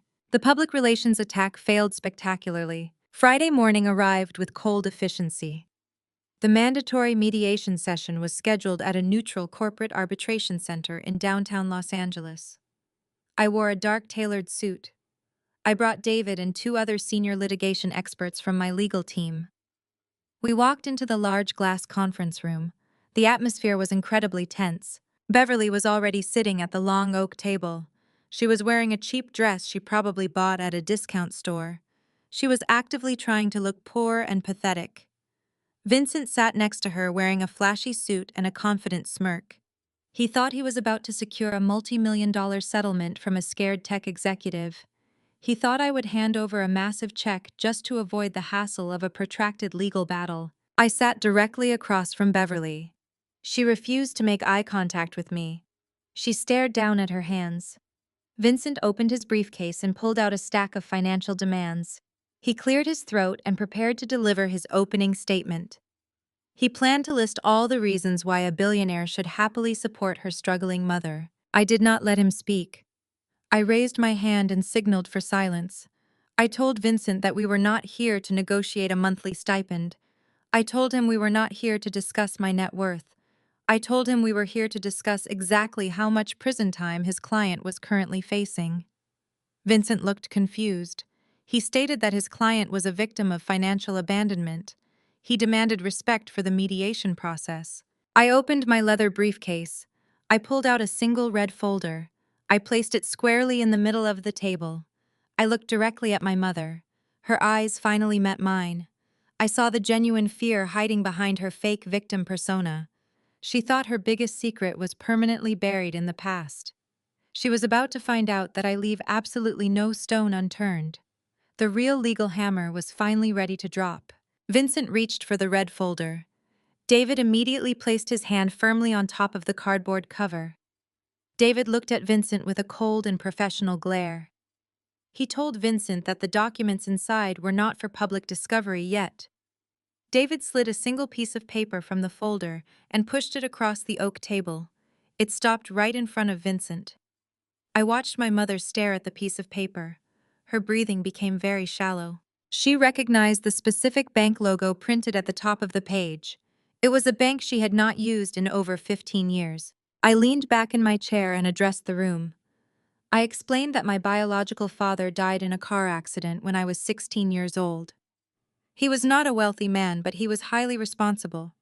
He purchased a comprehensive life insurance policy specifically designed to cover my future college tuition. He placed those funds in a restricted educational trust. He named Beverly as the temporary custodian with explicit legal instructions. The money was only to be used for my university expenses when I turned 18. Beverly never told me about this policy. When I turned 18, she kicked me out of the house and claimed we were completely broke. She forced me to take out massive student loans to survive. I pointed at the document sitting in front of Vincent. I told the aggressive lawyer to read the transaction history out loud. Vincent picked up the paper. His confident smirk was completely gone. He read the details quietly to himself. The document proved that Beverly forged my signature on a series of complex financial release forms. She bypassed the educational restrictions entirely.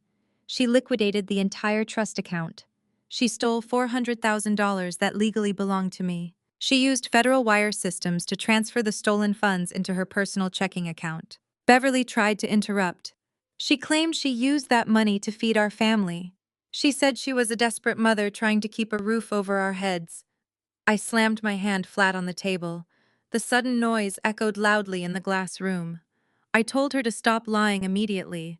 I had the complete spending ledger in the red folder. She did not use my college fund to buy groceries. She used it to buy her first luxury sports car. She used it to purchase a wardrobe of designer clothes. She used my stolen future to fund the fake wealthy image she needed to start her real estate career. Vincent set the paper down. He looked extremely uncomfortable. He started to explain that the statute of limitations on standard theft had likely expired because the crime occurred over 15 years ago. David smiled a razor-sharp corporate smile. David informed Vincent that Beverly did not just commit standard theft. She committed major tax fraud to hide the stolen funds. She never reported the liquidated trust as income. She continuously lied on her federal tax returns for the last 15 years to conceal the illicit origin of her wealth. Federal tax evasion and wire fraud have vastly different prosecution windows when the concealment is ongoing. David pulled a second document from the folder. He handed it directly to Vincent. It was a fully drafted legal complaint, ready to be filed with federal authorities. It included all the offshore accounts Andre used and the fraudulent tax returns Beverly filed. David explained that the federal government loves prosecuting high-profile real estate brokers for tax evasion. He stated that the minimum mandatory sentence for these combined federal crimes was 10 years in a federal penitentiary. Vincent was a greedy lawyer, but he was not suicidal.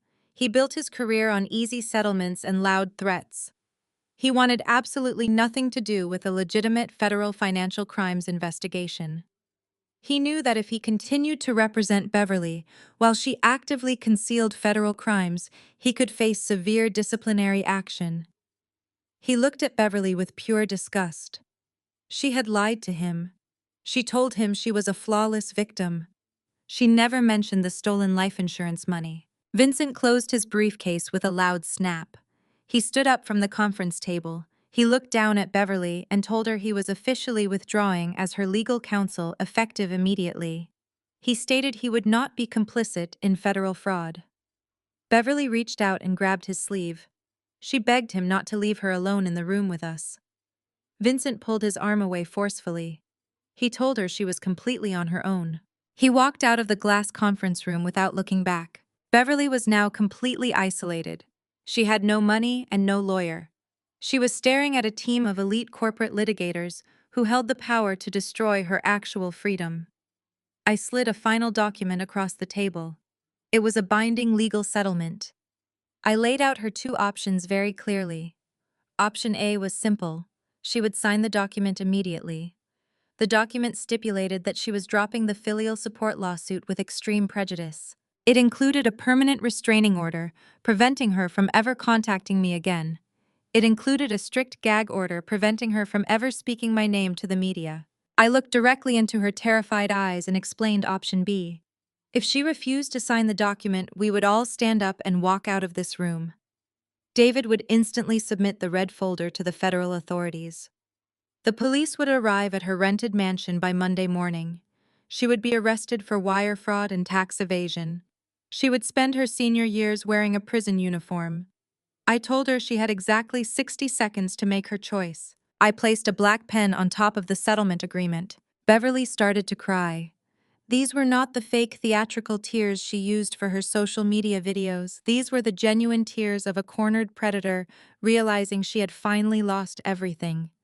She picked up the pen with violently shaking hands. She did not try to argue or negotiate. She knew she had absolutely zero leverage left. She signed her name on the bottom line of the settlement agreement. She initialed every single page exactly as David instructed. She surrendered all her parental rights and all her financial claims forever. David collected the signed documents. He checked every signature for accuracy. He placed the papers safely into his briefcase. The legal threat was officially neutralized. I stood up from the conference table and buttoned my suit jacket. I looked down at the woman who gave birth to me. I felt absolutely nothing but cold indifference. I told her that she was legally dead to me now. I walked out of the arbitration center with my legal team. The lawsuit was dead, but her final punishment was still waiting.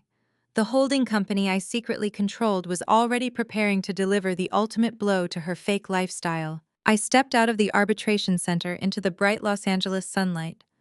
My legal team walked beside me in complete silence.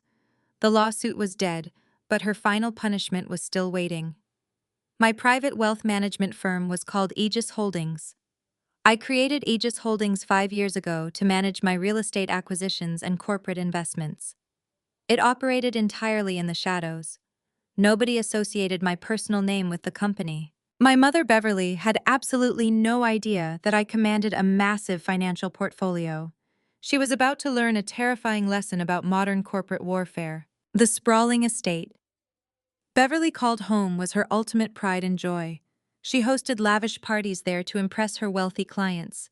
She acted like she owned the luxurious estate outright. She looked down on anyone who rented their homes. In reality, Beverly possessed almost zero equity in that massive property. Beverly financed the mansion using a highly predatory commercial bridge loan. She classified the primary residence as a corporate headquarters to exploit a massive tax loophole. She thought she was a financial genius for cheating the government. She was actually handing me the exact weapon I needed to destroy her. Beverly desperately needed the $80,000 from Bradley to pay the quarterly interest installment. Since Bradley lost all the money in my fake stock trap and went to jail, she missed the hard deadline. The private lending firm did not offer any grace periods to risky borrowers. They immediately classified her massive loan as toxic defaulted debt.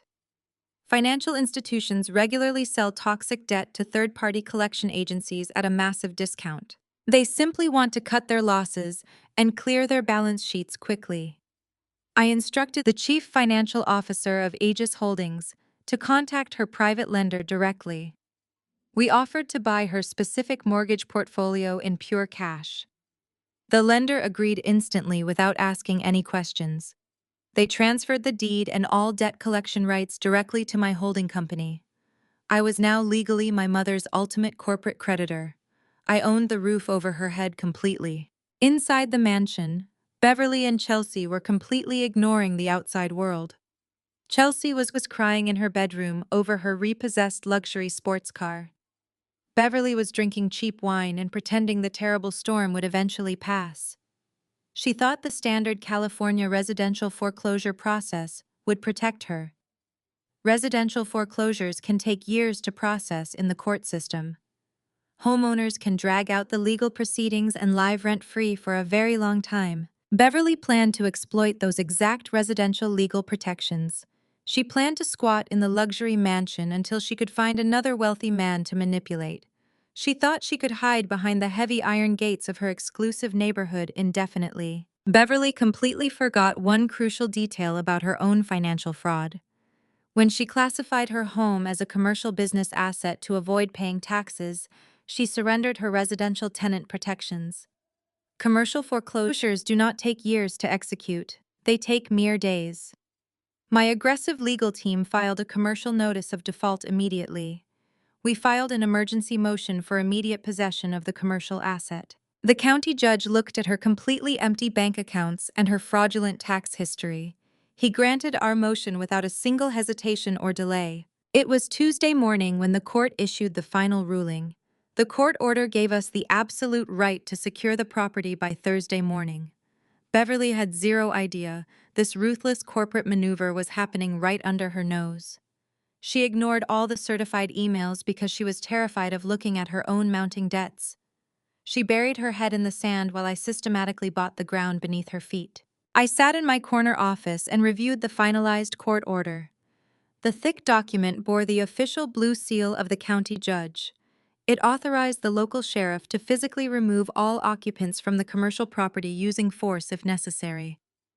I did not feel a single ounce of pity for the two women hiding inside that dark house. They built their entire existence on a fragile foundation of lies and stolen money.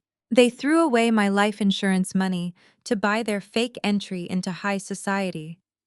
Now high society was officially kicking them out onto the street. I wanted to ensure the execution of the eviction was absolutely flawless. I hired a specialized commercial eviction crew to handle the physical labor. I did not want regular movers who might feel sympathetic. I wanted highly trained professionals who deal with hostile corporate takeovers regularly. I arranged for a large fleet of moving trucks to wait just outside her gated community at dawn. I also hired a private security detail to ensure Chelsea and Beverly could not damage the property on their way out. Narcissists often destroy things when they realize they have lost control. I wanted my new real estate asset protected from their predictable temper tantrums. Chelsea was currently trapped inside the house with her mother. Andre was completely gone from her life. Her lucrative beauty sponsors were gone. She had absolutely no income and zero remaining credit. She was entirely dependent on Beverly to survive. Beverly was entirely dependent on a house she no longer legally owned. The synergy of their mutual destruction was beautiful to observe from a distance. Beverly always taught me that real estate was the only true measure of a person's worth. She explicitly told me that renting a house meant I was a total failure. She judged her own friends strictly based on their square footage and their exclusive zip codes. Stripping her of her physical address was not just a financial penalty, it was the complete annihilation of her core personal identity. Without that specific luxury mansion, she was absolutely nobody. She was just a broke and aging woman with a terrible public reputation. I instructed David to coordinate directly with the local law enforcement precinct. We wanted to ensure the sheriff understood the high-profile nature of this specific eviction. We provided the police with the viral video of the coffee assault. We also provided the recent police reports from the violent domestic disturbance involving Andre. We warned the authorities that the occupants were highly volatile and prone to sudden outbursts of physical violence. The sheriff took the warning very seriously. He assigned 4 armed deputies to handle the operation instead of the usual 2. They were fully prepared for a massive confrontation at the front door. I stood by the floor-to-ceiling windows in my executive office. I looked down at the busy city traffic far below me. I had spent my entire childhood feeling small and powerless in Beverly's house. I had walked on eggshells every single day to avoid her unpredictable rage. I had watched her shower Chelsea with lavish gifts, using money she blatantly stole from my deceased father. Those dark days were permanently over. The scared little girl was gone forever. In her place stood a ruthless corporate executive who understood exactly how to wield financial power. The trap was perfectly assembled. Every legal requirement was flawlessly met. The element of total surprise was absolutely guaranteed. Thursday morning was rapidly approaching. I cleared my schedule for the entire day. I wanted to monitor the execution of the eviction in real time. The ultimate consequence for their lifetime of abuse was finally ready to be delivered right to their doorstep. Thursday morning arrived with cold and absolute precision. The sun was barely rising over Los Angeles when a convoy of heavy vehicles turned onto the private road. Four marked police cruisers led the procession. A fleet of commercial moving trucks followed closely. They arrived at the heavy iron security gates of Beverly's neighborhood. The private security guards at the gatehouse normally turned away anyone without an explicit invitation.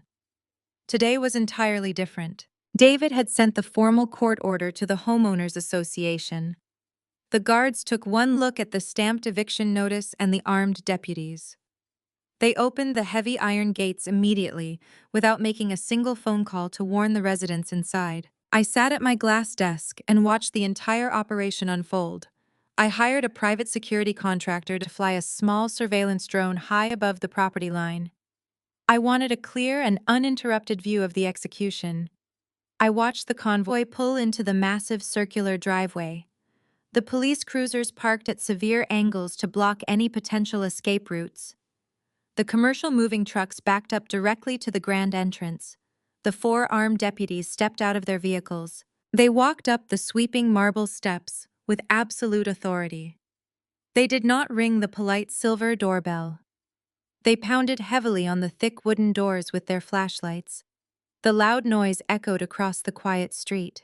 Inside the mansion, Beverly was likely sleeping off a hangover from her cheap wine. Chelsea was probably still in bed, hiding from her ruined reality. The pounding continued. It was relentless and aggressive. Finally, the heavy front door swung open. Beverly stood in the doorway wearing an expensive silk robe. Her face was puffy and her hair was a complete mess. She immediately tried to use her fake high society voice. She demanded to know why the police were disturbing her peaceful morning. She threatened to call the chief of police and have their badges revoked. The lead deputy did not flinch. He handed her the commercial eviction notice. He informed her that Aegis Holdings was now the sole legal owner of the property. He stated that she was officially trespassing on a commercial asset. He gave her exactly 15 minutes to gather her essential personal items and vacate the premises immediately. Beverly stared at the legal document in absolute horror. She screamed that it was a massive mistake. She yelled that this was her private residential home. She claimed she had tenant rights and demanded to speak to a judge.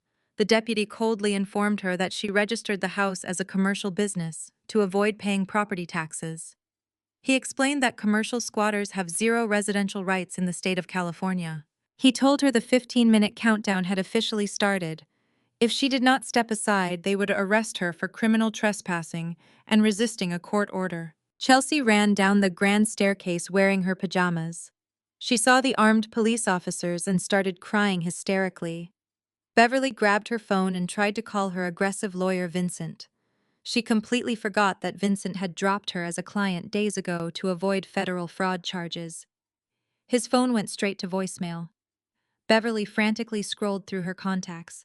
She tried to call her wealthy country club friends to beg for an emergency loan. She called 3 different people. Every single person hung up the phone the second they heard her voice. The viral video of the coffee assault had made her a complete social pariah. Nobody wanted to be associated with a violent abuser. They slammed their digital doors in her face. The 15 minutes expired quickly. The deputies stepped into the grand foyer. The commercial moving crew marched in right behind them, carrying heavy-duty plastic bins. Beverly tried to stop them from touching the expensive furniture. She screamed that the imported Italian sofas belonged to her. The lead deputy checked his clipboard. He informed her that all fixtures and furniture were legally seized by the holding company to cover her defaulted debt. They were only allowed to take their clothing and basic toiletries. Every single luxury item purchased with my stolen life insurance money was now officially repossessed. The moving crew worked with ruthless corporate efficiency. They ignored the screaming and the crying. They stood guard while Chelsea and Beverly frantically stuffed cheap clothes into whatever suitcases they could find. Beverly tried to sneak a valuable diamond necklace into her bag. One of the deputies caught her immediately. He warned her that stealing assets from a seized commercial property would result in an instant felony charge. Beverly dropped the necklace back onto the dresser with shaking hands. Her absolute greed was finally neutralized by the threat of real prison time. I watched the drone feed on my large monitor. The front doors opened again. The deputies escorted Beverly and Chelsea out of the mansion. They were each dragging two heavy suitcases across the marble porch. They looked completely disheveled and entirely broken. The moving crew began changing the locks on the massive front doors. They drilled heavy metal plates over the keyholes to ensure nobody could break back inside. They placed large, bright red notices on the windows, declaring the property was officially seized by corporate creditors. Beverly and Chelsea stood on the edge of the manicured lawn. They had no cars. The leasing companies had already towed Chelsea's sports car and Beverly's luxury sport utility vehicle away in the middle of the night due to extreme missed payments. They were standing on the concrete sidewalk with absolutely nowhere to go. Wealthy neighbors began stepping out onto their balconies to watch the commotion. They pointed and whispered as the two women dragged their suitcases down the street. Beverly looked back at the massive house she used to rule with an iron fist. She saw the red seizure notices glowing in the morning sun. The illusion of her grand importance was permanently shattered. The heavy iron security gates slowly closed behind them, locking them out of the neighborhood forever. I took a slow sip of my coffee. The corporate execution was absolutely flawless. They were officially homeless and completely exposed to the harsh reality of the real world. The total collapse of their toxic family was nearly complete, but I knew Chelsea would try to make one final desperate move. I watched the drone feed closely. The heavy iron security gates clicked shut and locked permanently. Beverly and Chelsea were stranded on the concrete sidewalk outside the exclusive neighborhood. They were dragging 4 heavy suitcases. They had absolutely no transportation and zero cash. The morning sun was climbing higher in the California sky. The heat was starting to rise. They were wearing inappropriate clothing for a long walk. Beverly was still in her expensive silk robe, and Chelsea was wearing thin pajamas. The reality of their total isolation was finally crushing them. I knew Chelsea would not accept defeat quietly. She always expected someone else to rescue her from her own terrible decisions. She pulled her mobile phone out of her pocket.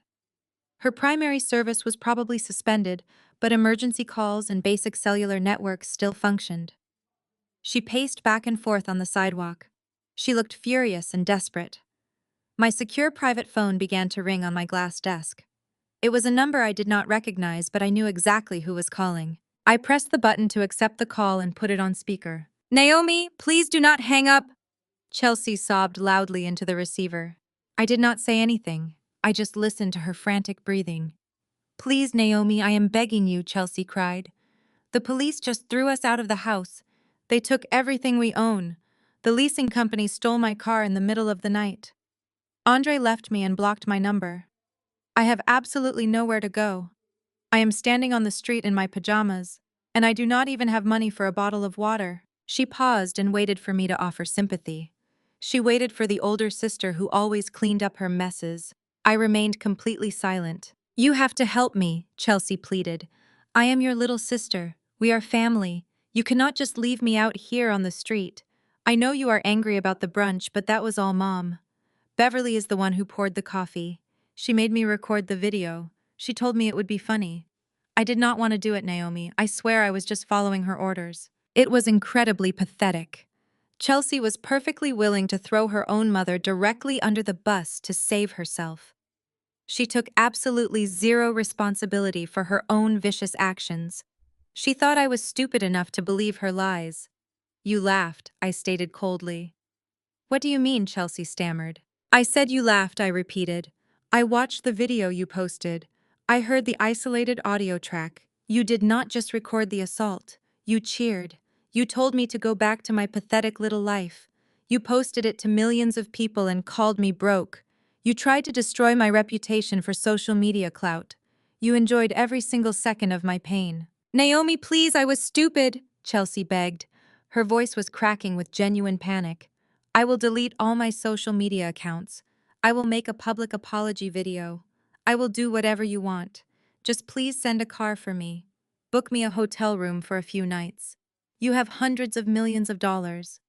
A hotel room means absolutely nothing to you. Just give me a place to sleep tonight. I cannot sleep on the street." "You are absolutely right," I said smoothly. "A hotel room means nothing to me financially. I could buy every single hotel in Los Angeles and leave them completely empty if I wanted to. But I am not going to spend a single penny on you. Chelsea started hyperventilating. You cannot do this to me. I am going to be homeless. I leaned forward in my leather chair. I looked at the drone footage on my monitor. I could see her standing on the sidewalk holding the phone to her ear. I watched her wipe tears from her face. You wanted to teach me a lesson about respect, I told her. Now I am teaching you a lesson about reality. You built your entire life on the illusion of wealth and the suffering of other people. You thought you were untouchable because you had a few million followers online. You thought you could abuse me and walk away without any consequences. You chose to align yourself with a toxic mother and a criminal husband. Now you get to share their exact fate. Please, Naomi, Chelsea whimpered. I am so scared. I did not feel a single drop of pity. I remembered the burning sensation of the hot coffee on my skin. I remembered the cruel sound of her laughter echoing through the luxury restaurant. This is how society treats trash, I said. My voice was completely flat and devoid of any emotion. I disconnected the call. I did not block the number this time. I wanted to see if she would try to call back. She did not. I turned my full attention to the surveillance monitor. I watched the immediate aftermath of our phone call. Chelsea slowly lowered the phone from her ear. She looked completely shattered. She turned to look at Beverly. Beverly was sitting on one of the heavy suitcases. Beverly was complaining about the heat and demanding that Chelsea call a rideshare service. I watched Chelsea absolutely explode. The drone footage did not have audio, but the body language was unmistakable. Chelsea started screaming at her mother. She pointed her finger directly at Beverly. She threw her mobile phone forcefully onto the concrete sidewalk. The phone shattered into pieces. She blamed Beverly for ruining her life. She blamed Beverly for the coffee incident that triggered this entire corporate execution. Beverly stood up and screamed back. She waved her arms wildly. She likely blamed Chelsea for posting the video and causing the public relations disaster. They were two narcissists who had finally run out of victims to exploit. They had nobody left to blame but each other. The perfect mother and daughter alliance was completely dead. They were turning on each other right there on the public street. The argument lasted for several minutes. Finally, Chelsea grabbed her two suitcases. She turned her back on Beverly and started walking down the long suburban road alone. She was dragging her heavy luggage toward the main commercial boulevard. She was heading toward the public bus stop. She had never taken public transportation in her entire life. She was about to experience the harsh reality of the working-class world she always openly mocked. Chelsea had always relied on expensive salons and personal trainers to maintain her image. Now she would have to figure out how to afford a basic meal. She would have to learn how to fill out job applications for minimum-wage retail positions. She would have to explain to hiring managers why her name generated thousands of negative search results on the internet. Her digital footprint was a permanent stain that no amount of crying could wash away. Beverly watched her daughter walk away. Beverly did not try to stop her. Beverly just sat back down on her suitcase and stared at the iron gates of the neighborhood she used to dominate. She was completely abandoned. Her husband was dead. Her stolen wealth was gone. Her youngest daughter just walked away. Her oldest daughter just orchestrated her total financial ruin. She was utterly alone in the world. Beverly was facing an even darker reality. She was an aging woman with no legitimate work history outside of her fraudulent real estate career. She had no retirement savings because she spent every stolen dollar on luxury goods. She would have to navigate the complex and underfunded government assistance programs. She would have to swallow her massive pride and beg for basic housing vouchers. The women she used to look down on would now be her peers. I instructed the security contractor to recall the surveillance drone. I had seen exactly what I needed to see. The eviction was an absolute success. The psychological destruction was complete. They had no access to me and no access to my wealth. I closed the video feed and locked my computer terminal. I stood up and smoothed my tailored suit jacket. The morning was over and I had a company to run. The corporate world does not stop for family drama. My executive assistant knocked on my office door. She informed me that the integration team from the acquiring company was waiting in the main boardroom. We had a massive transition strategy to finalize. I walked out of my office and headed down the glass hallway. I felt incredibly light. The toxic weight I had carried since childhood was permanently gone. I had surgically removed the infection from my life. But the consequences for Beverly and Chelsea were just beginning. The initial shock of the eviction was over.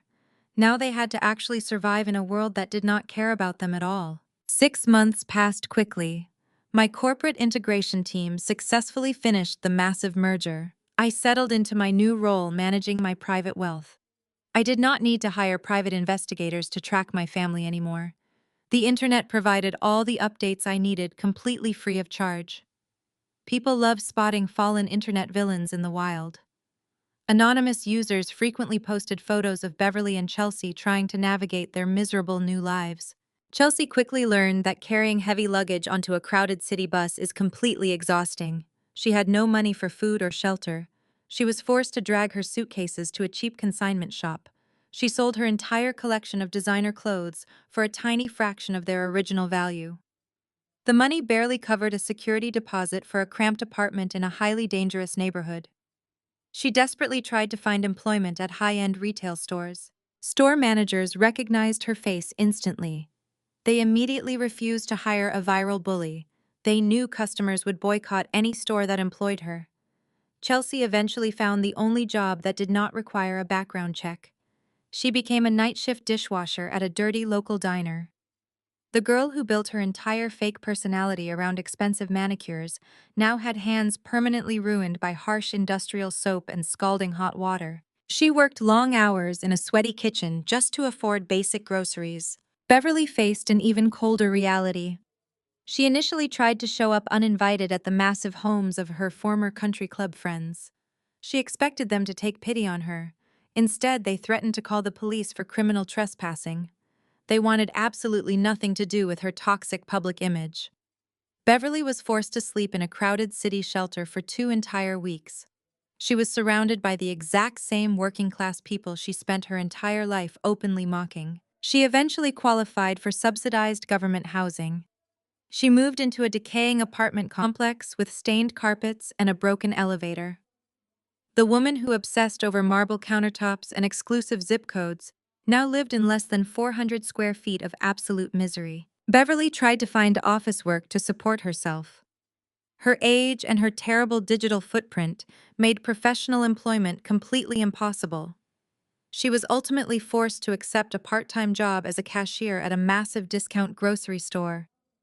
She had to stand on her feet all day wearing an ugly polyester uniform.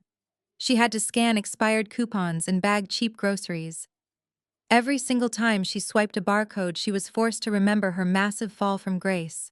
They were both completely trapped in a nightmare of their own making. They had no fake wealth to hide behind anymore. Their true character was fully exposed, and society treated them exactly as they deserved. The financial execution was absolute and permanent. I stood in front of the massive floor-to-ceiling mirror in my penthouse suite in New York City.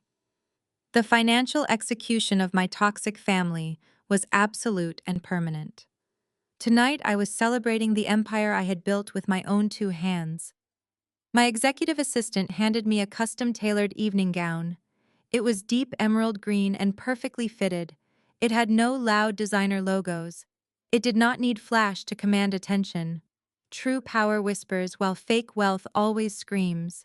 I fastened a simple diamond necklace around my neck. I looked at the woman in the reflection. She was calm and completely unbreakable. I took the private elevator down to the lobby. My lead attorney, David, was waiting for me near the entrance. He wore a sharp black tuxedo. He smiled and handed me a printed itinerary for the evening. We walked out the revolving glass doors and stepped into a waiting black town car. The drive through Manhattan was smooth and quiet. I watched the bright city lights blur past the tinted windows. I thought about the sharp contrast between my current reality and the miserable lives Beverly and Chelsea were currently living. They were likely clocking into their minimum wage night shifts right now. I was arriving at the most exclusive corporate event of the entire year. The town car pulled up to the grand entrance of the museum hosting the annual Forbes Power Gala. A massive crowd of reporters and photographers waited behind heavy velvet ropes. Security guards opened my car door. The camera flashes erupted instantly. The bright lights illuminated the crisp night air. I stepped onto the red carpet with total confidence. I did not pose like a desperate social media influencer. I walked with the steady pace of a chief executive officer who controlled a massive global data network. Reporters called out my name.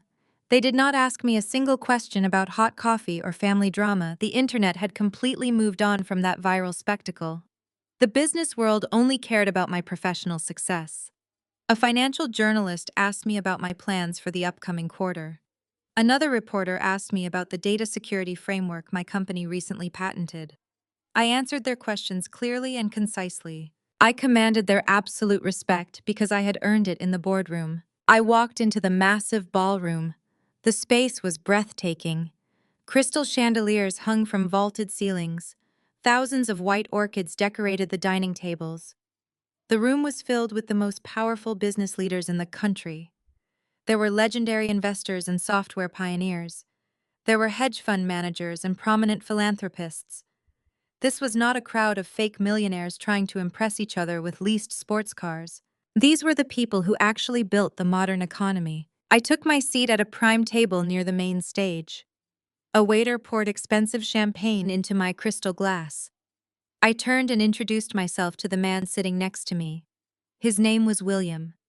He was the founder of a massive international telecommunications firm. He smiled warmly and shook my hand firmly. "It is an absolute honor to meet you," Naomi Williams said. "I followed your merger very closely. The way you structured that acquisition was absolutely brilliant. You outsmarted some of the sharpest negotiators in Silicon Valley." "Thank you, William," I replied smoothly. "I believe in letting the data speak for itself." William took a sip of his champagne. He looked at me with deep professional admiration. "You handled that public relations nightmare a few months ago with incredible grace," he noted quietly. "Many leaders would have panicked or desperate public statements. You stayed completely silent and let your detractors destroy themselves. That takes a rare kind of corporate discipline. I have immense respect for how you protect your personal energy." I nodded in appreciation.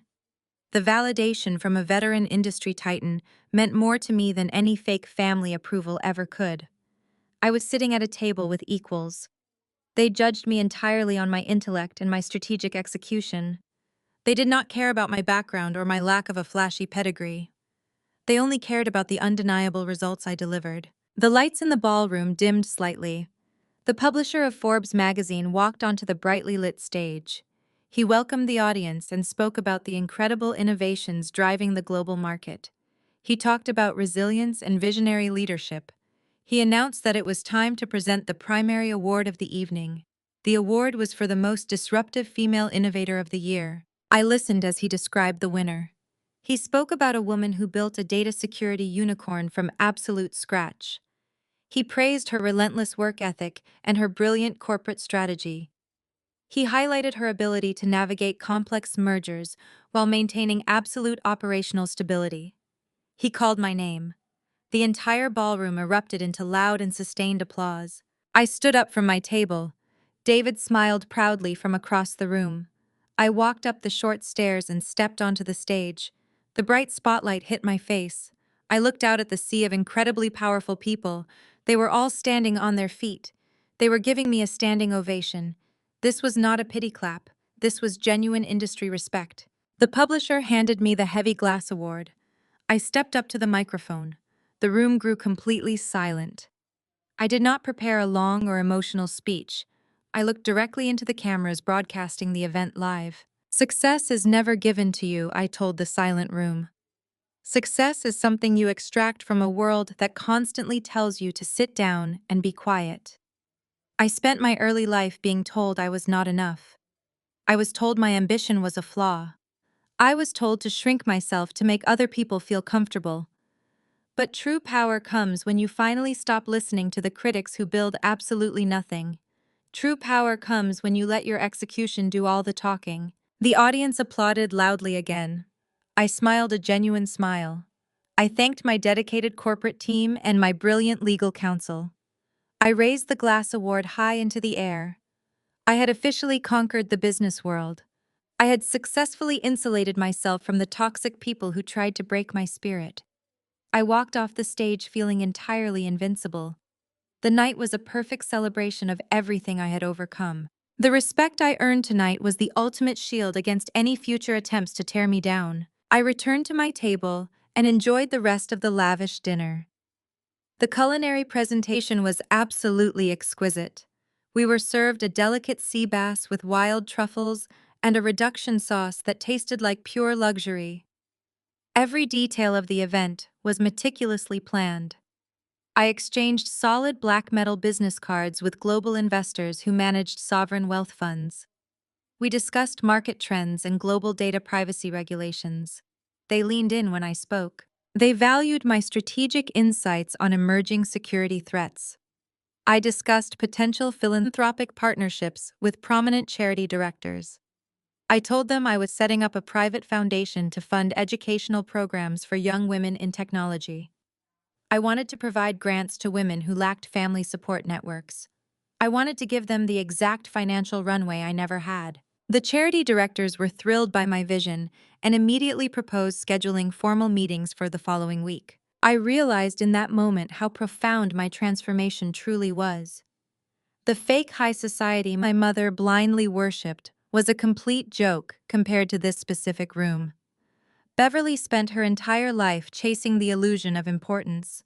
She leased cars she could not afford and bought designer bags to impress women she secretly hated. She judged her own self-worth by the invitations she received to trivial neighborhood parties. She completely missed the actual game being played above her head. I had bypassed her petty social climbing entirely. I had entered the absolute top tier of American capitalism. I did not need to wear a loud designer logo to prove I belonged here. My presence alone was the proof. My bank accounts and my corporate achievements were my only necessary credentials. The evening slowly transitioned from the formal dinner to an elegant networking reception. A jazz quartet played softly in the background. I mingled with ease. I did not feel the crushing anxiety I used to experience at family gatherings. At family brunches, I was always waiting for the next insult or the next cruel joke. Here I was, completely relaxed. I knew nobody in this room would randomly attack my character. Professional respect is a powerful buffer against petty behavior. I commanded a multi-million-dollar room simply by being authentic and sharp. David walked over and handed me a fresh glass of sparkling water. He congratulated me again on the award. He told me the legal team was already receiving inquiries from major publishing houses asking if I wanted to write a book about my corporate journey. I told him to politely decline all the offers. I had no desire to sell my story for public consumption. My silence remained my most valuable asset. I had built my empire in the shadows. Shadows and I intended to keep my private life entirely secure. I looked around the grand ballroom one last time before deciding to leave. The glittering lights reflected off the crystal glasses and the polished marble floors. I had won the ultimate war. The evening was absolutely flawless. I proved that a woman can walk through fire and emerge completely unscathed. I had turned boiling coffee and vicious family betrayal into the fuel I needed to reach the highest peak of industry success. The night concluded with absolute perfection. The night concluded with absolute perfection. I left the Grand Museum and stepped back into the crisp New York air. The city that never sleeps felt entirely mine. I rode in the back of the heavy town car and watched the towering skyscrapers blur past the tinted windows. I felt a profound sense of absolute finality. The war was officially over. I had fought the hardest battles in total silence and emerged completely victorious. My family tried to bury me under their toxic expectations. They did not realize they were planting a seed that would eventually grow into a massive corporate empire. I woke up in my penthouse suite. The bright sunlight streamed through the massive glass windows. I ordered a simple black coffee and sat on the private balcony overlooking the city. I took a slow and deliberate sip. The hot liquid did not burn me today. It just tasted like absolute freedom. I opened my secure tablet to review the final intelligence report on my former family. I did not need to check on them, but I wanted the absolute closure of knowing their exact fates. Bradley was currently sitting in a federal penitentiary. He pleaded guilty to wire fraud and massive embezzlement. The judge did not show him a single ounce of mercy. He was sentenced to 8 years in a maximum security federal prison. He lost his accounting license permanently. He will never work in the financial sector again.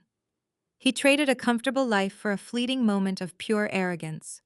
Now he spends his days wearing a standard orange jumpsuit and eating terrible cafeteria food. Andre was working as a manual laborer at a busy shipping port.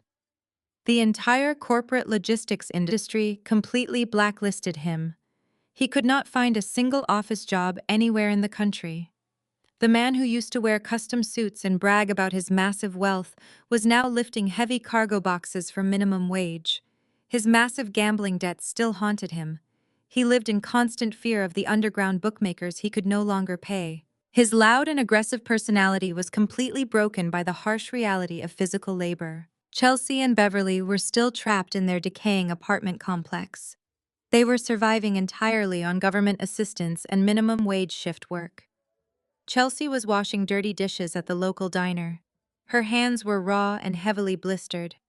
The luxury influencer lifestyle she desperately craved was a distant and painful memory. Beverly was scanning barcodes at the discount grocery store. Her feet ached terribly every single day. She had to smile and politely serve the exact same working-class people she spent her entire life despising. They had no wealthy friends. They had no corporate allies.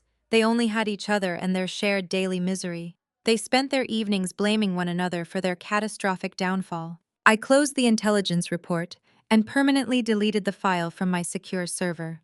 I did not need to look at them ever again. Their ultimate punishment was a lifetime of total irrelevance. They were officially erased from my reality forever. I want to speak directly to anyone listening to this story right now. I know exactly how it feels to be the scapegoat of a toxic family. I know how it feels to walk into a room and wait for the cruel insults to begin. I know the crushing weight of trying to earn love from people who are fundamentally incapable of giving it. You might be sitting at a family dinner right now feeling completely invisible. You might be listening to their terrible jokes and wondering if you are actually the problem. You are not the problem. Their cruelty is a clear reflection of their own deep insecurities. Toxic people tear others down because they have absolutely nothing of value to offer the world. They use public humiliation to mask their own massive personal failures. They want you to stay small because your growth terrifies them. If you become successful, they can no longer control you. If you become independent, their entire power structure completely collapses. Do not let them dictate your personal worth. Do not absorb their vicious words. When they try to hand you a cup of boiling hot coffee, do not drink it. Do not scream, and do not fight back emotionally. Emotional reactions only feed their extreme narcissism. They want you to cry. They want you to lose your temper so they can call you crazy. Do not give them that twisted satisfaction. Instead, you must weaponize your absolute silence. Use their massive underestimation of you as your greatest strategic advantage. Let them think you are weak. Let them think you are completely failing.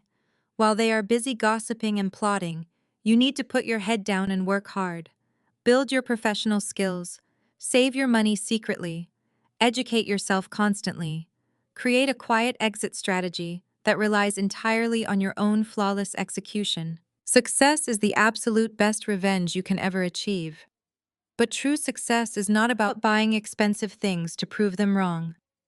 True success is about reaching a point where their opinions no longer matter to you at all. It is about building a life so financially secure and so emotionally fulfilling that their toxic drama cannot penetrate your absolute peace. You must become the chief executive officer of your own life. When the time is exactly right, you will walk away. You will cut the emotional and financial ties completely. You will leave them trapped in their own miserable reality while you step firmly into the light. And when they finally realize what they lost, it will be far too late. You will already be standing on a stage they can never possibly reach. Thank you for listening to my journey today. I hope my story gives you the profound courage to stand up and walk away from anyone who tries to diminish your bright light. You have the absolute power to rewrite your entire future right now. Have you ever had to walk away from a toxic family member to protect your own peace? How did you build your life after you finally left? Please share your personal stories in the comments below. I read every single one of them. Your experiences might give someone else the exact courage they need to finally escape. If you found real value in this story, please hit that like button and subscribe to the channel. I will continue to share more stories about building extreme resilience and taking total control of your life. Do not ever let anyone pour hot coffee on your big dreams. Stay entirely focused. Stay completely silent when necessary. Build your massive empire. And always remember that your ultimate success is entirely in your own hands.